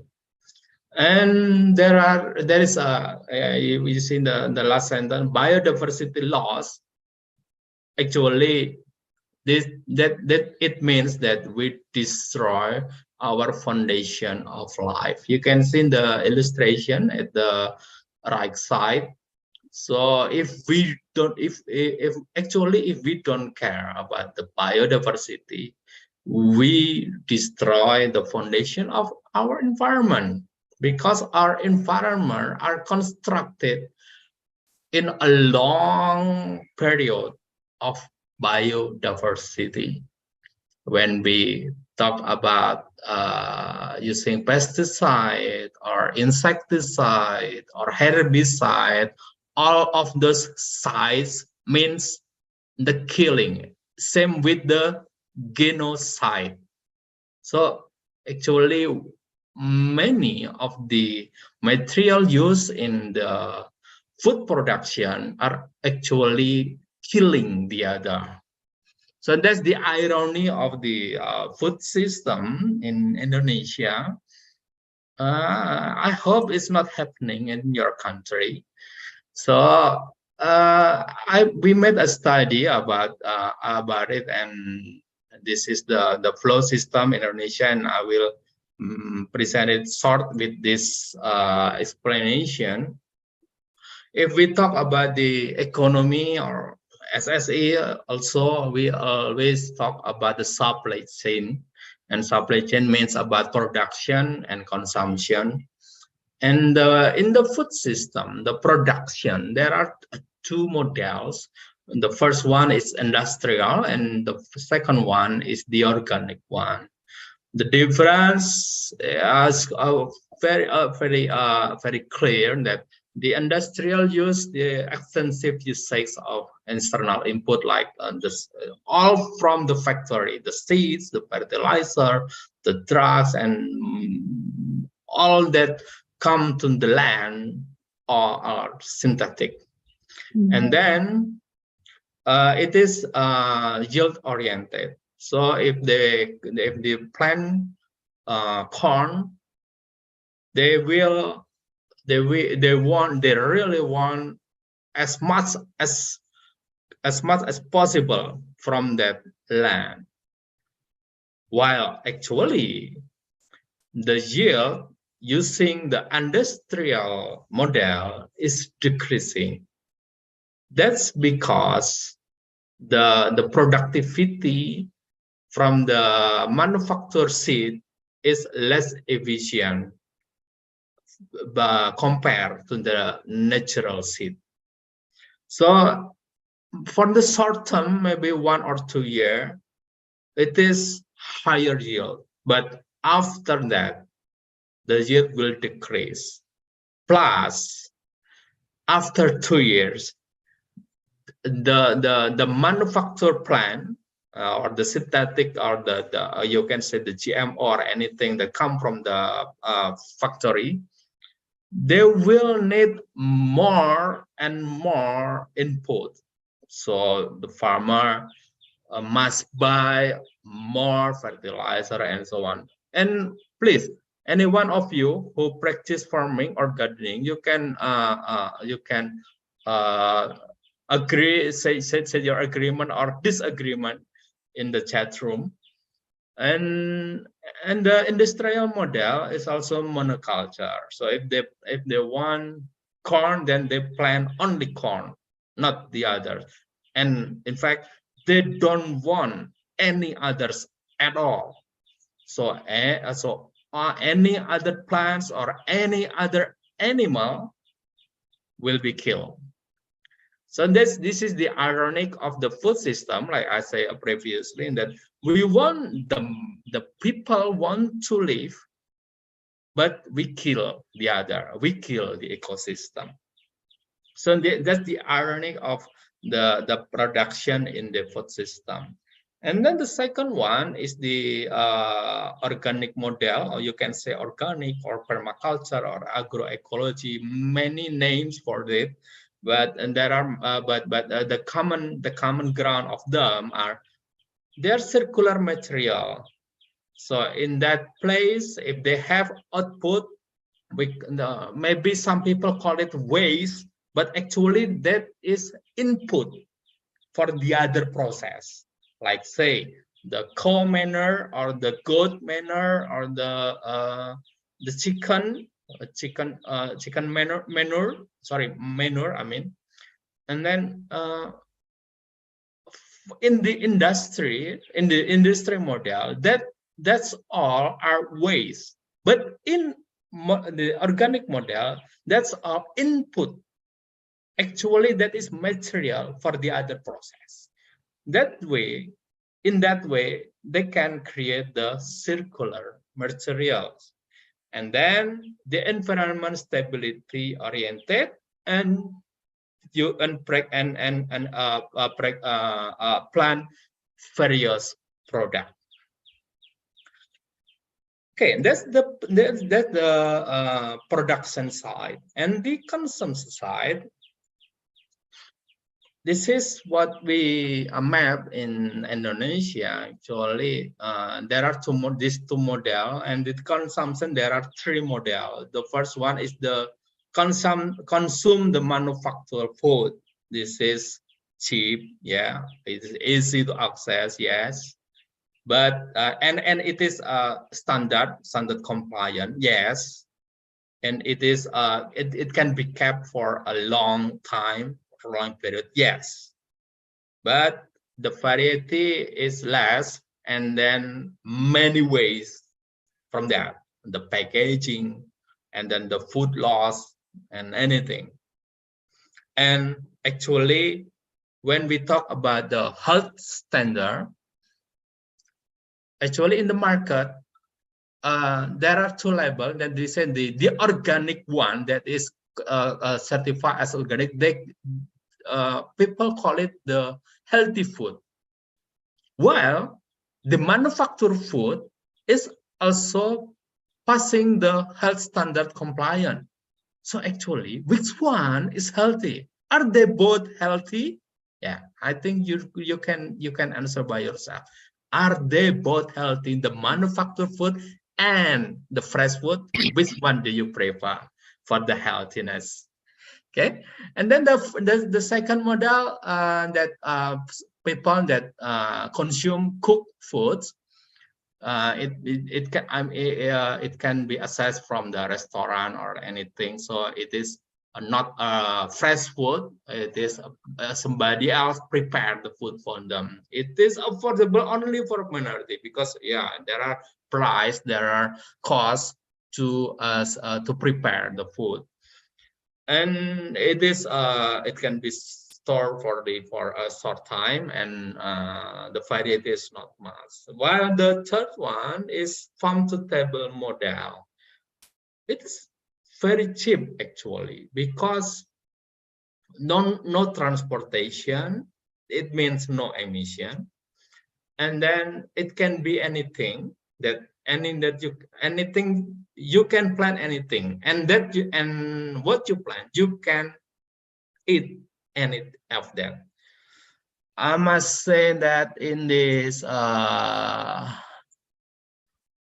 fact that nature has 300,000 edible plants, while we know only 200 of them, less than it's very few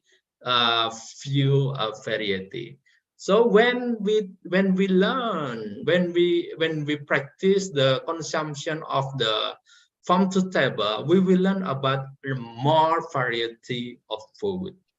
Yes, no standardization for that, but we know that we plan our own food. If we produce our own food, then we know how healthy it is, because we will not use that kind of sites like herbicides or pesticides or anything. So going back to the problem in Indonesia, like the hunger and then the environment issue and so on, it is actually caused by the majority of the practices in the society, which are the P1 plus C1 result the problem that we have now. The actors of the P1, the actors of the P2 plus C3 are very few, which if we talk about is similar with the what we talk about the SSE. How many of the economic actor practice SSE? It's very few, but we know that is the right way. Similar with the food system, it's very few who practice the P2 and C3. That's why then we must transform ourselves, transform our system from the common one, the left side, to the regenerative one, the right side, where the production will use the minimum external input, and that is possible because the input for the farming actually available in the farming land itself. And then increasing biodiversity and multi-shareholder.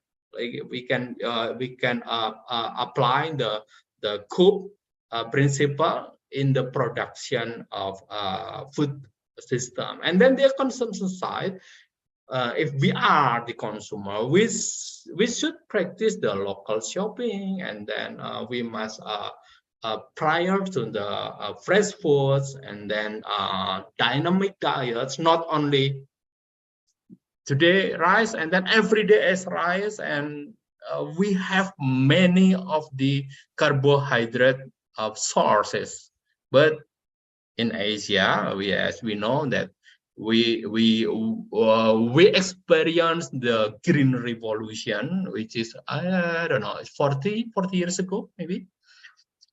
We promote the rice very 1960. extensively, so that we know that what we can eat is only rice, while actually we have many others options. And then, if we know that, and the fact that many food loss and food waste, and they are organic actually. So if we shift, if we shift to the regenerative behavior, and then all of those organic material should go nowhere outside of our house or our environment, because we can compose them.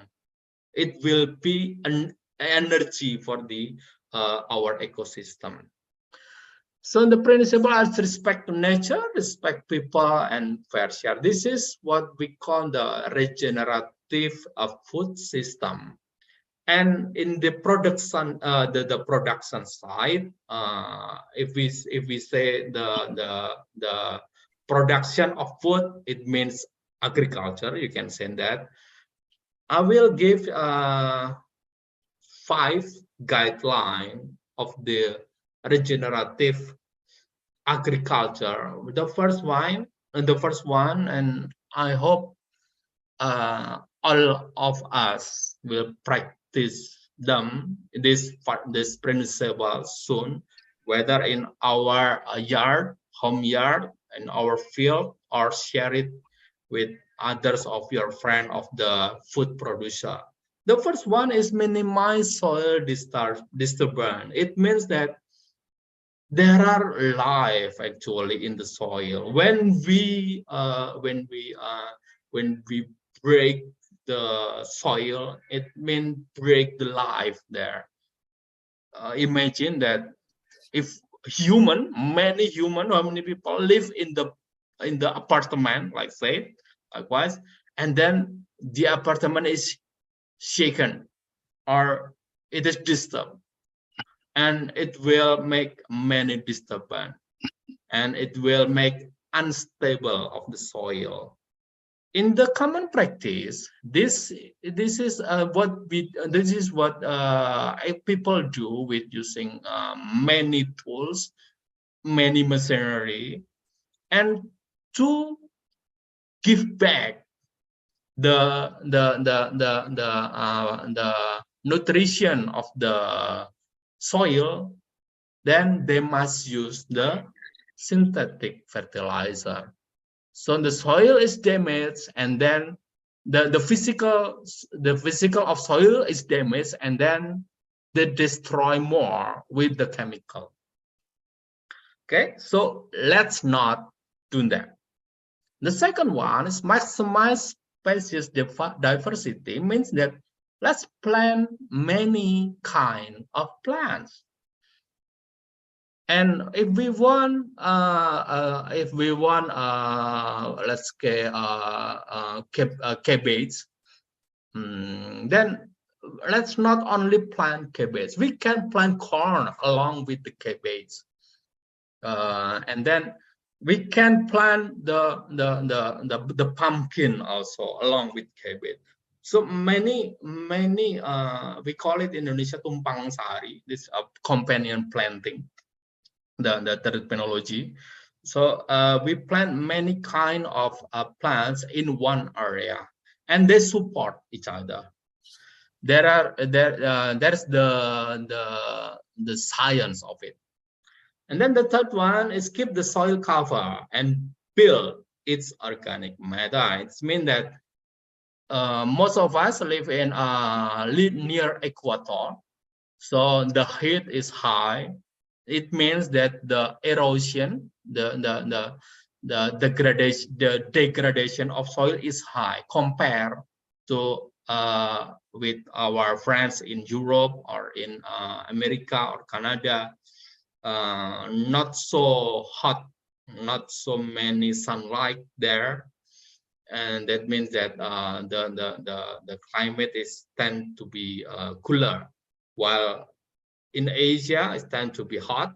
So many of erosion, then the air from the air and from the water and from the heat.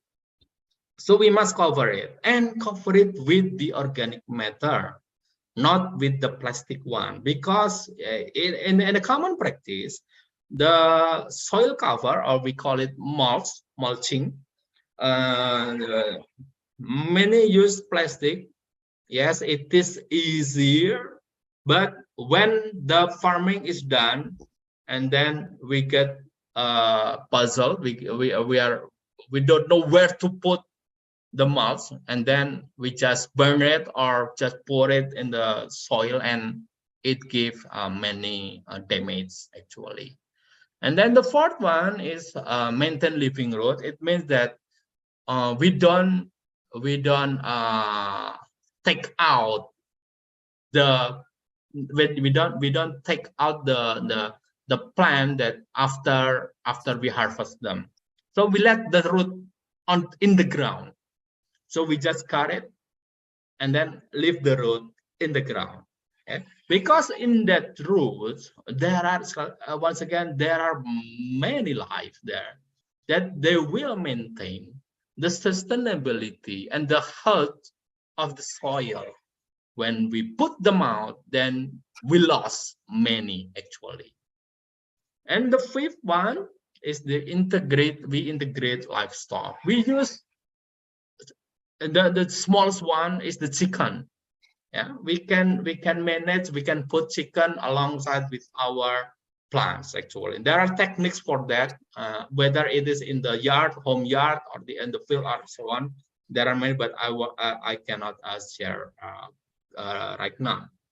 So that's the principle of the regenerative agriculture that we should know and practice.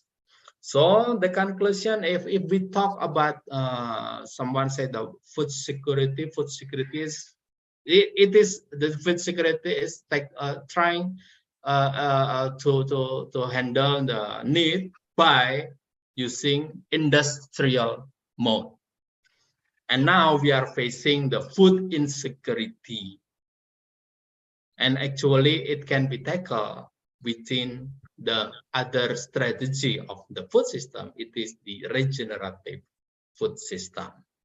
And this food system should be a mandate for everyone, including every one of us here, whether we are as producer or consumer.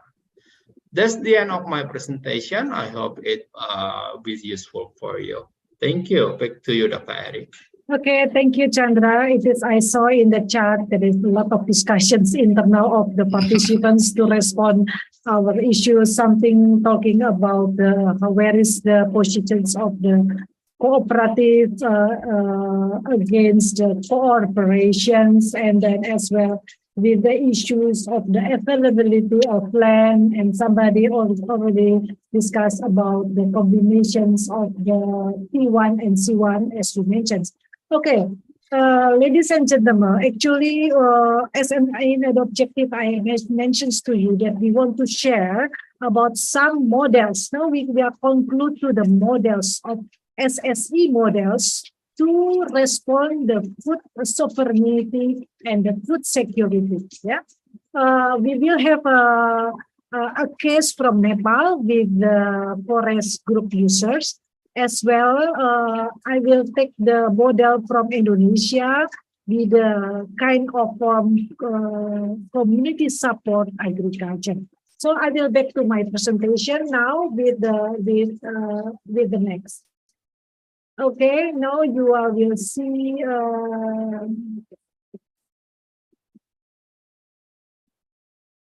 So you have seen, yeah, this is the SSE model for food sovereignty on the ground. This model commonly called CFE, Community Support Agriculture. The community support agriculture began in late 60s. I hope that you have already read in the module that everything here written in the module. When Japan was confronted with the spread of illness and causes by the heavy polluted land. So then the farmers with the consumers try to build alliance. So that means try to cooperative. That means to ensure that the consumer will get a good quality of food, while in other sides that the consumer would like to assure that the farmers will get and assure that they can do the productions at the best and put the risk in the collective way. So because in the traditional, in conventional or in the mainstream agriculture, as you know, that most of the risks are put on the shoulder of the farmers with the climate change, that the consumers doesn't take responsibility to this. So in the CSA model, so these consumers and the producers are cooperating for the supply chains of food sector. So where actually that the 5 dimensions of the SSE play the role in this business concept. You see in the scheme, so that means social responsible governance. Because most the CSA, in the case that in Indonesia or in China or in places, they build the form of the legal entity as cooperative. So that means the consumer and the producer, the consumer and the farmers in one group. So they make a cooperative model. And then what is they put the edifying ethical values. So the values, that means they would like to have organic farming, good quality nutritious food, and then transparency in the management, pluralism, and so on. They put all these ethical value in their rules. So economic sustainability, it is sure, because mostly they are doing with the ecological principles, as has been shared by Chandra. And with this benefit community, it is clear. It's give benefit to the consumer as well to the farmers. Environmental conservation, it is sure, because they are mostly practicing the ecological principle. So now I would like, so this is the CSA. According to the urgency, there is urgency. This is a hub of the CSA. They have research that during the pandemic, while the many medium and small enterprises are hit by the pandemic, and even they close because they don't have any business anymore. But the CSA model have been survived during the pandemic. How they become the survive? Because they have a specific solutions for it. For instance, by closing public and community building restaurant. So what they are doing, they distribute the food from private garden, outdoor, and space, mobilize this food into the community. So, and then how is for elderly? They cannot go to the market. So what the CSA do? They try to deliver the food into their home. And so many initiative by them, because they try to bring the same interests of the producers and consumers. So we consider as well like the same model in the fair trade. That means the buyer and the producer, they try united in the same value, procedures, and mechanism. So the next I want to know more about the practice, about the practice fairs, So now about the practice Indonesia. The next you will see the practice in Nepal with the forestry. In Indonesia, what I would like to share, there is a restaurant in Jogja. We call it the Kampung Mataraman. This restaurant actually belongs to the community of the village, this community village is Panggung Lestari in Yogyakarta. So what they are doing? They are physically, you will see this is the restaurant, but the community enterprise actually do more rather than only the restaurant, the traditional restaurant. They make it, the herb produce the herbal oil, they produce or they manage as well the waste into the economic value, as well as they manage the community learning center. But in these presentations, I just want to focus on the community kitchen. What is the business concept of this community kitchen? They put the concept of the local heritage, that everything that sell in this Kampung Mataraman restaurant is something cultural that reflect their cultural of the Panggung Lestari Yogyakarta in the past. The culinary traditions, how they serve hospitality, they try to bring going back the consumer to the past hospitality and the culinary as well. Okay, and then what is about the ethical or how the Kampung Mataraman practice the 5 dimensions or principles of the social solidarity economy in the ethical value, for instance, yeah. They distribute the economic benefit for the large group. If they have a profit, they give it back to the village community enterprise, and then the community enterprise will plan it for a program for more the people rather than only for the shareholder. Yeah, and then the second, social responsible governance. In the social governance, the decision making conducted by the participatory. So every year in the business meeting, they will involve all the important stakeholders or in the village to make the decision for the program for the next years. Social development benefit, it is clear. They apply the local economic principle in the supply chain. So for the Kampung Mataraman restaurant, they will buy mostly the vegetables from the farmers in their own village. As well, the surplus of the business, 40% will be given back to the village, and that will serve the community program. And 35% of the profit will be reinvested to the business, while 20% will be used for the social purposes. Environmental conservation, it is clear. I have mentioned before that this village enterprise has managed as well the waste, waste management.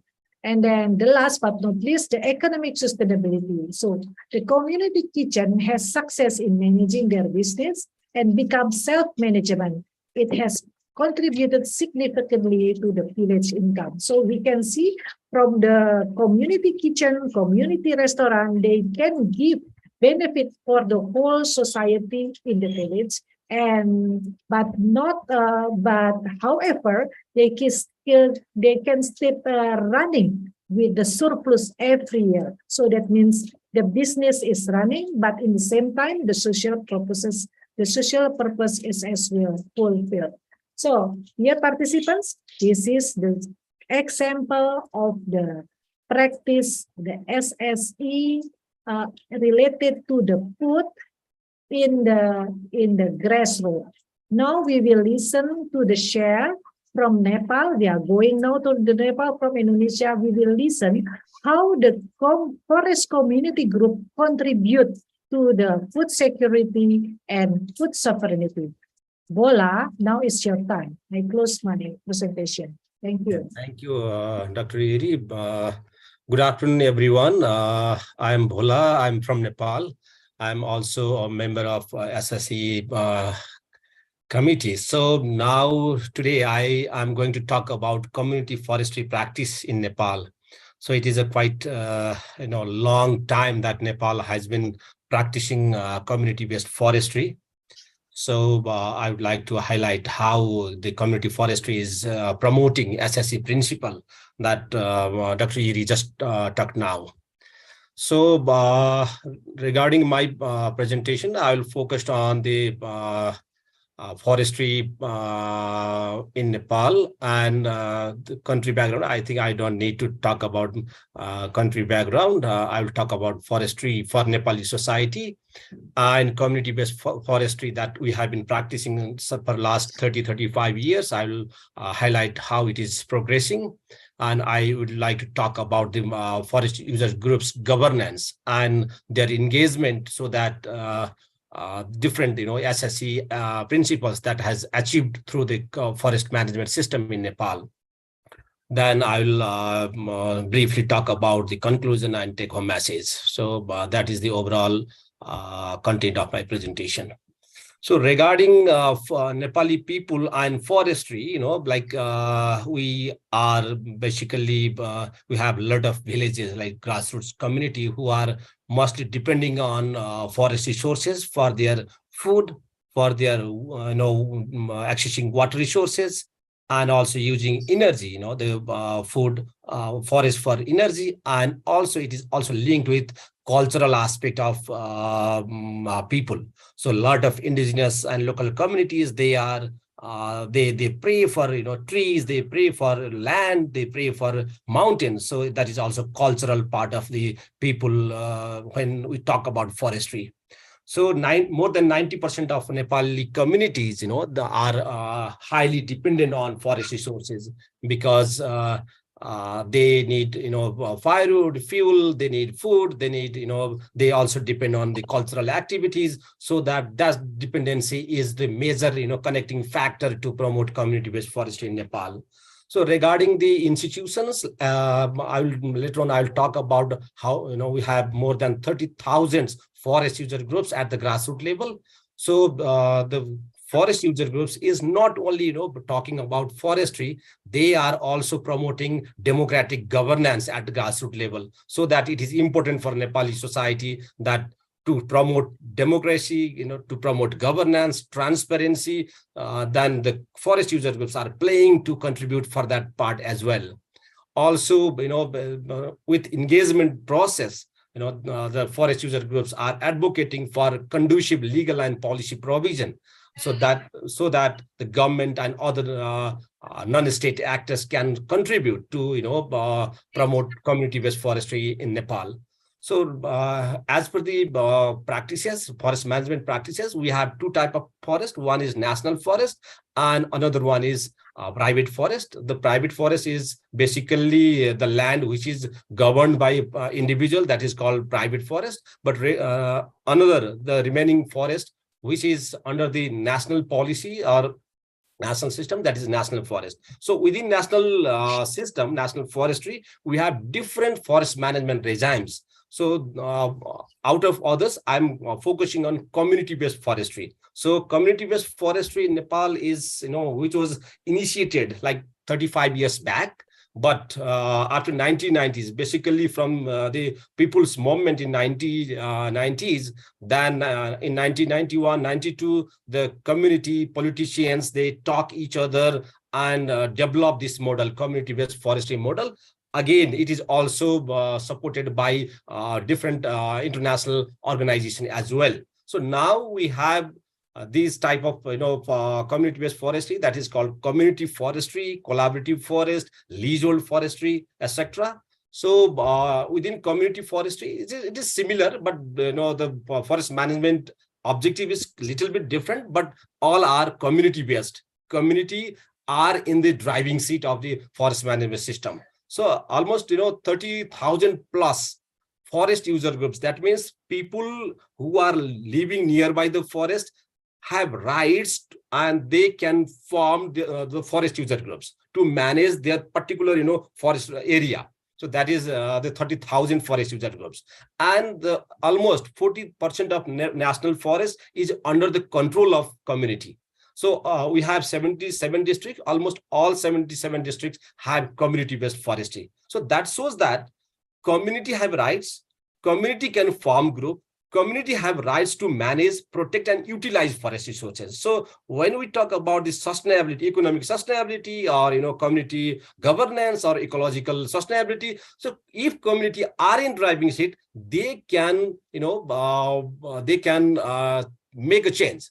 So for example, like I talk about the member of forest user groups, around 40% of Nepal's population are associated with the forestry activities, especially the people who are marginalized and who are dependent on forest, poor and marginalized people, because they cannot afford to buy LPG gas, or they cannot afford for electricity, they cannot afford for like manufacturer foods and so on. So that forest dependent are more poor and marginalized people. So forestry is contributing to them.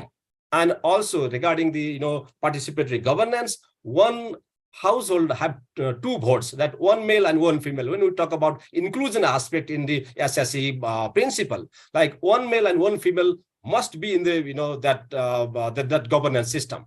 And also in a committee, we have like 30,000 executive committee like cabinet, that in the cabinet also 50% women's participation are ensured there, so that women can engage in a decision making process. Also, when we talk about these forest user groups, it is autonomous entity for forest management activities, including the utilization of forest resources. And regarding this, sustainable benefit sharing mechanism, the forest user group have that mechanism. Like if they sell any, forestry product, including, timber, non-timber forest product, like honey or anything, they can allocate the total income, 30% of their total income for the poverty reduction activities. So that is the decision that forest user groups can themselves decide and implement such kind of things. Also, they have rights, they have practices to develop partnership with government and non-government like private sector and other stakeholders as well. So regarding engagement, forest user groups, they can develop their management plan. They are developing management plan, how to manage their forest, how to protect biodiversity, how to promote endangered and threatened species. So that kind of rights, that kind of practices that forest user groups have been doing in the context of Nepal. And also they regularly engage in patrolling, thinning, cleaning, and conserving forest activities. Also regarding this engagement, they also participate in day-to-day meeting, the public hearing, other general assembly of forest user groups, so that they can institutionalize forest user groups for a longer term. It is not in ad hoc basis. So as I mentioned, women participation in all decision-making level, it is ensured. And also regarding benefit sharing, they have their one forest user groups have that management plan which defined how to share benefit. So regarding benefit sharing, when we talk about equity, inclusion, and diversity kind of thing, that is the forest user group have that rights to ensure that diversity, equity, and inclusion part as well, so that the marginalized people will get more benefit than the people who have resources.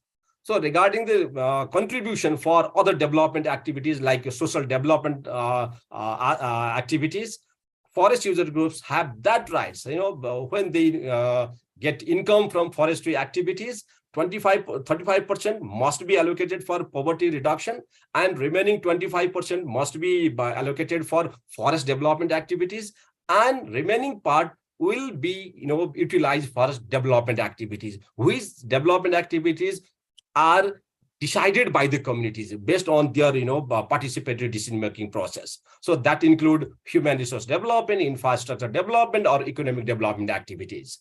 So regarding the major activities from the community-based forestry, like it is kind of community forest development is a process which was steered by the community members. That means community forestry bring people together.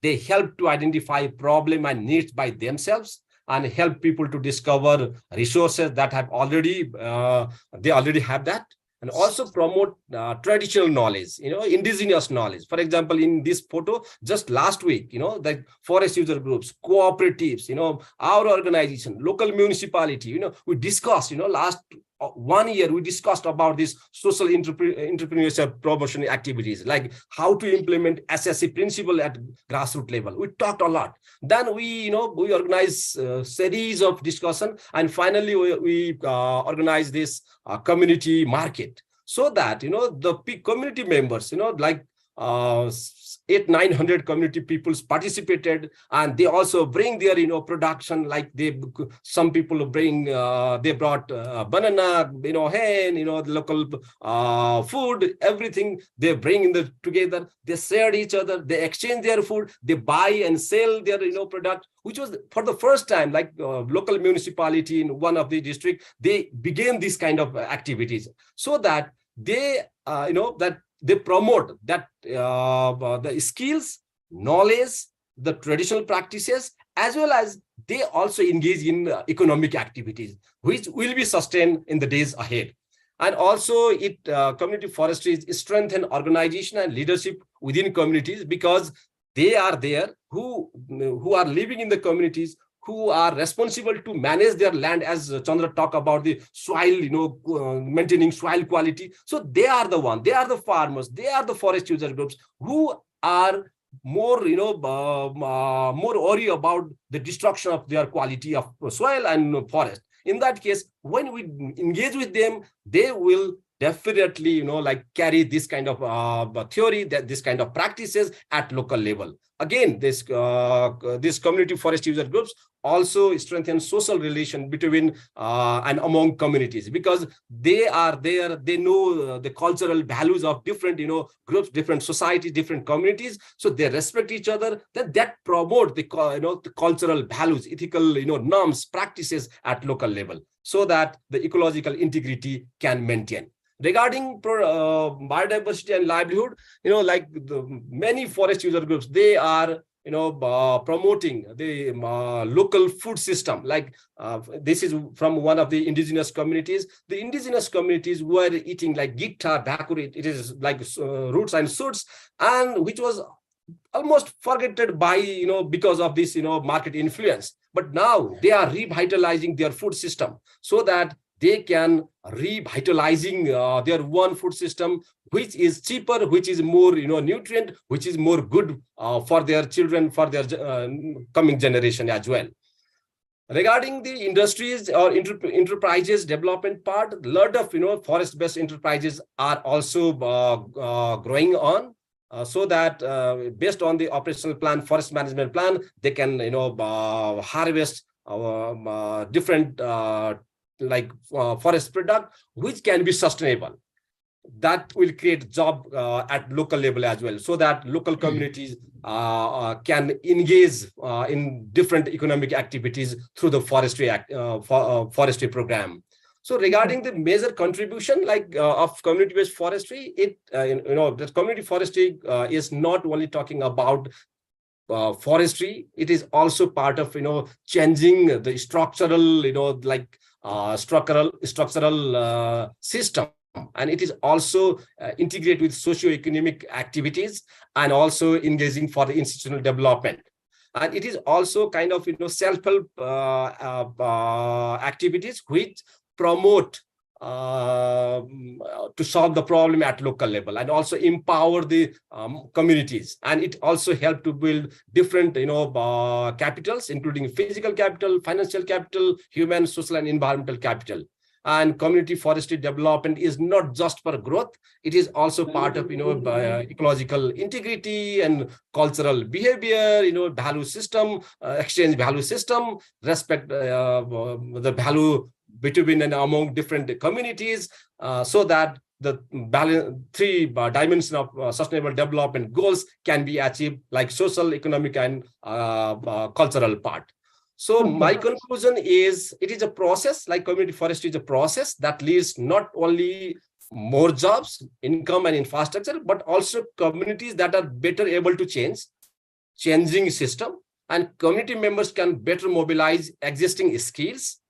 The community have a lot of skills that promote and reframe problems, and work cooperatively, use community assets in a new ways. So having said that, the major take-home message from my presentation are policy is a major aspect which can increase the space of community. So we have Community Forestry Act policy and regulation that provides us that space to engage in different activities through community-based forestry. And it also creates opportunity to enhance partnership with other agencies, including state and non-state actors. Community itself engage in a process to improve social, economical, and environmental situation of the community and help to institutionalize forest user group at grassroots level, and which is the tools to sustain our local efforts. So having said that, I would like to conclude here. Thank you. Thank you, Bola. So, dear participants all, the presentations from Bola at least answers all the theoretical concept that Chandra and myself has presented. The community user, forest community user group in Nepal has practiced the concept of the food sovereignty. So that means to make the people surrounded the forest decided how they want to eat by producing the local food and local vegetables that they harvest from the forest.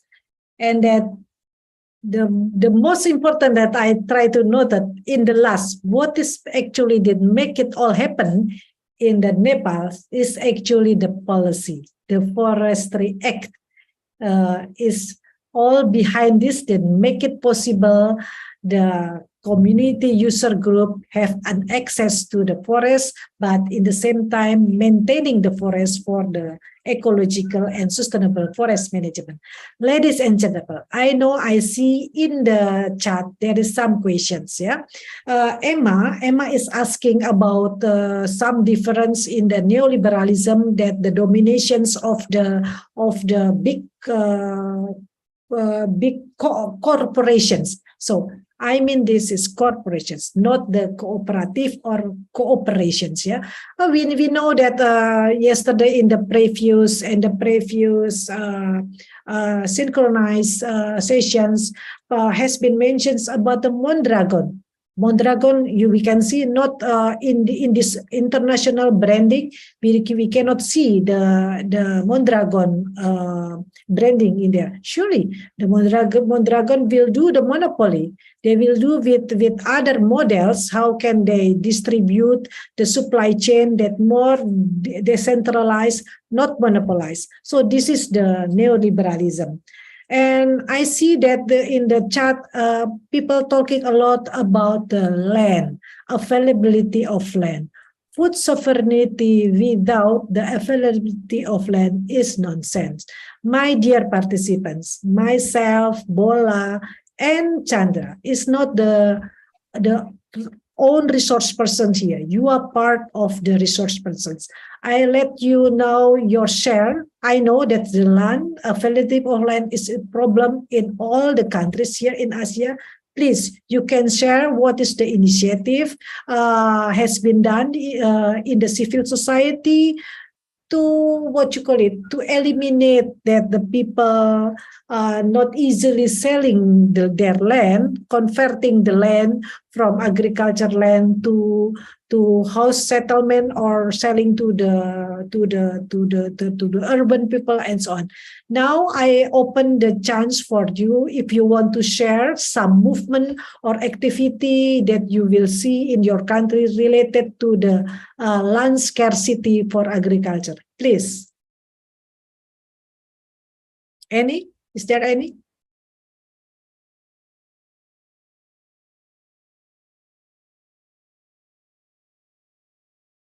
Pito, do you want to share about land conversions and what do you think initiative can be done here? I see in the chat. I see that you raise about the land availability is one of the problem of the food sovereignty.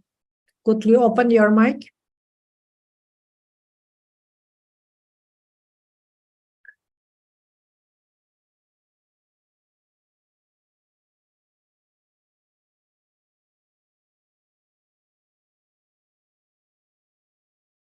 Vincent, can you summarize some important questions that has been not been answered from the chat?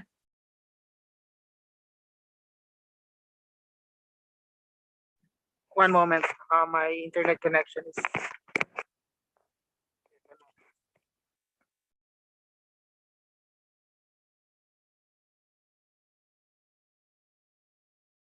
Okay, so I think we have here the one from Rodmark was already answered through chat. Mhm. Okay, and yes, I think we can open the floor as well, Eri, for live questions from people who would like to share their reflections. Since Yeah. we have been conversing about our narratives and experiences working with fair trade, agroecology within our own respective countries. And I think it's now time for the participants to have a reflection of their own on what how they perceive or Mhm. what can how can they relate their own country's experiences with what you have discussed. Yeah. Yes. Okay. Dear participant, now it's time to sharing. I know this is a movement. SSA is a movement, food sovereignty movement, and so this is a movement. Though this is but not the utopia. Let's share from your side. What do you think? What do you have experience related to promoting food sovereignty or agroecology or anything related to the food? Please. I think Ari, Yeah. participants from the Philippines has a lot to say, Okay. especially Kaka Okay. Prime. I mean, yeah, if we are to Yeah. relate, like personally, if I it will be relating my own experiences here in the Philippines, I think the area that is used for agriculture is starting to diminish because Uh-huh. of industrialization, over Is it? industrialization. That's how I Yeah. see it. Yeah, Yeah. so I think yeah, people from the Philippines can relate to what I've been saying. Yeah. Is there any from the Philippines and then the next? I hope not from other country as well. Yeah, from Pakistan.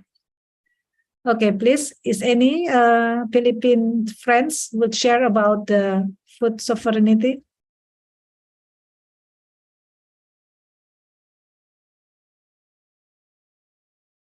Okay, if there is no, it's fine. Or I would call Emma. Are you there, Emma? Are you still there?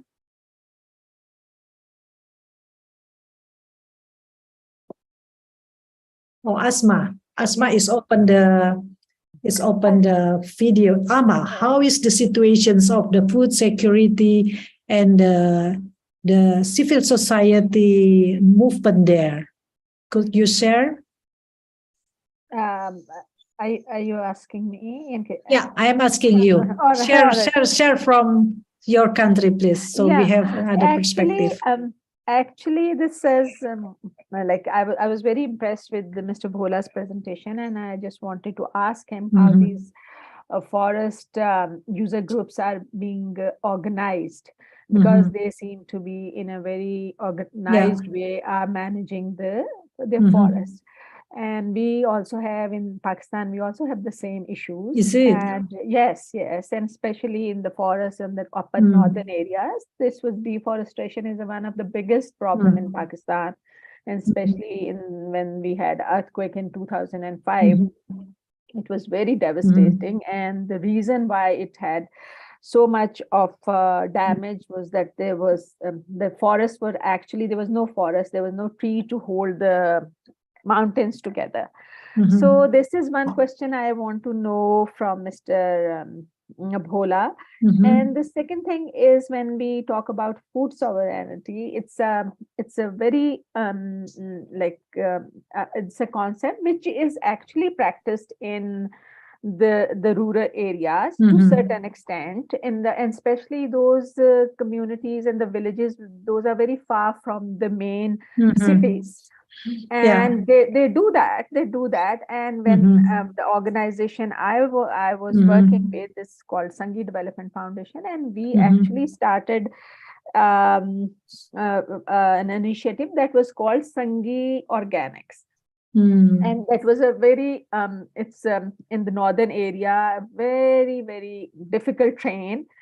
Village was called Alai, and they all came together and they started their own like they were cultivating everything, they were growing, but then they started organic farming, and they all came together, and then they started producing organic food. And they were doing that, but started labeling it, and then they were linked to the main market, and then they actually were linked to the Islamabad market that and was supplying to Serena Hotel. Because they were producing the fresh produce there, they were sending there, and they were also using it at the community level and in their radius. So that was one initiative which they really helped the producers, the growers, and of course raised awareness about it. And they started also earning money, because they were gradually moving towards, like they were they stopped using that what do you call it, is a mill where they ground their wheat or corn. So they were going to the machines, but when they came back to their waterfall machines, like the waterfall mills, so that added value for them also, and it was nutrition value was added. So they were very, but I'm very impressed. There are countries where this is actually happening, and not in Pakistan at this moment, but they're very, very small initiatives, very small initiatives. And we are also going into this urbanization. Agriculture land is going to the housing societies and this fertilization, and we are also going into this one crop syndrome that we're actually not going to not diversifying it. Yeah. Okay, Asma, listen to the story, nice story from Nepal and from you. It seems that those kind of the initiative, agroecological, so food sovereignty, we can see in that area that quite remote from the urban. They are living close to the nature. So, but this is the challenge. Mostly the food sovereignty is for in the cities, in the urban area. So is it some? So therefore, might be this is just sharing with you. Now there is come up the movement that call it the zero growth. It seems that people, so many development in the world, they produce new so many things that's actually that people don't need so much. So they consume so much there they need. So is it actually then? Therefore, as I listen from your story from Nepal, then I imagine, do the people there consuming the product from the Unilever, the cornflake from Kellogg's, and so on? I don't think so. They prefer to eat their own traditional food. That is very far from the industrial food. So is it therefore they're now coming with a new movement in the world with the zero growth, try to what you call it, to control the behavior of the people in consuming the things that actually they don't need all for themselves. Okay. If there is no other questions, then I will give it back. Thank you very much. I don't know. Let's see first. I will see if there is another raised hand or people would like to open the mic for sharings and others. Okay. If there is not, then I will close my presentations with some advocacy agenda. So because the food sovereignty and food security is not only the utopia. This is the SSE is not only the business model. This is a movement. So we think about the module 9 shared by Rosalinda, that the SSE as a movement. So in the short term related to the food sovereignty, so we supporting the community initiative and social movement and participatory decision making. So and then the second, build and strengthen intersectional grassroots formations. So we can do this with our organizations. Try to build the network with the grassroots formations for advocacy. Yeah. And then the third, among others, is provide adequate and timely flexible support to small-scale producers, workers, urban poor communities, so they may identify their input materials, technologies, and services they needed for productions and livelihood. So might be we can support the organizations such managed by Chandra in the Yogyakarta with this permaculture community groups. So try to support them by consuming their product and support, try to link the producers and the consumers. And then for the long term, my dear participant, this is the last, this is for the long term endurance advocacy. We need to break the food import dependency and support the domestic food provisioning. So that means let's consume more local product than the import one. And the second, transform food system through agroecology. So this is try to limit it, to minimize the industrial agriculture factors and transform to organic one. The third, implemented food sovereignty programs, limit their corporate power and transform trade and rules. And for the last in my presentations, for the long-term advocacy, ensure human rights and democratic process in all steps of our businesses. Ladies and gentlemen, this is end of my presentations. Thank you very much for the resource persons, as well for you, the dear participants who already joined and listened to the Module 10. I give it back the floor to Vincent. Thank you, Vincent. Thank you very much, Eri. That was very comprehensive, and we really learned a lot. I'd like to request everyone to give all of our resource persons today our warmest round of applause and appreciation. This is the last discussion that we'll be having for this course. And I am very much grateful that you were able to design the course in a way that it was really comprehensive, and we were able to learn each week.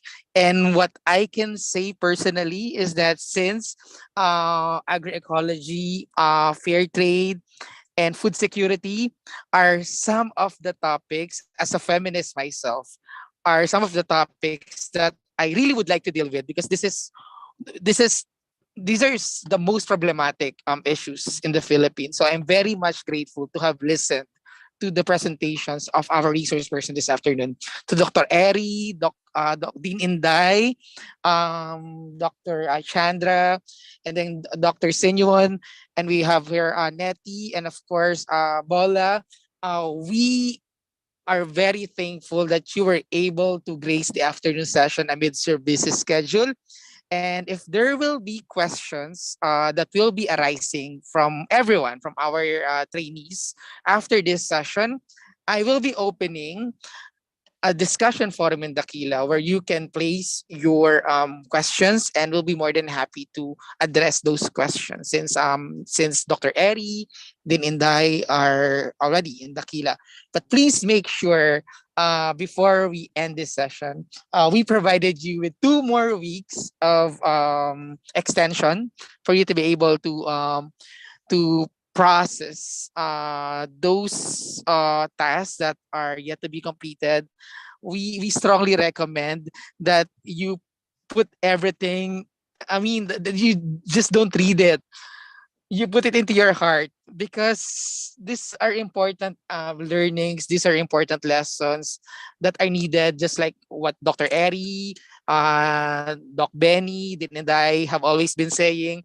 This is a social movement. SSE is a social movement. So we have to put everything into our minds, in our hearts. We have to put it into practice. We have to make sure that we influence and we inspire communities to have more SSE movements that are inclusive, that are transformative, rights-based, multicultural, which will leave no one behind, especially the underprivileged and marginalized. So that's my take on this session.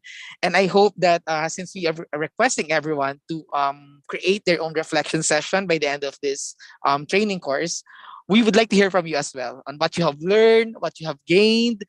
What do you think are the strengths of the training course? We are more than happy to hear those. Okay, so before we end this session, we would like to request everyone to please turn on their videos. Let's have a Zoom, our final class photo before our graduation 2 weeks from now for the session of Dr. Eri, Dr. Dininday, and the rest. Okay, so as I count 1, 2, 3, let's all smile for our group photo. Okay, 1, 2, 3, smile. Okay, one more. 1, 2, 3, smile. All right. So our recording will be available in the Kila. Okay. And for those who won't be able to who aren't able to join the session, and for those who would like to go back, for you to be able to answer your asynchronous activities. Okay. Before we to formally end the session,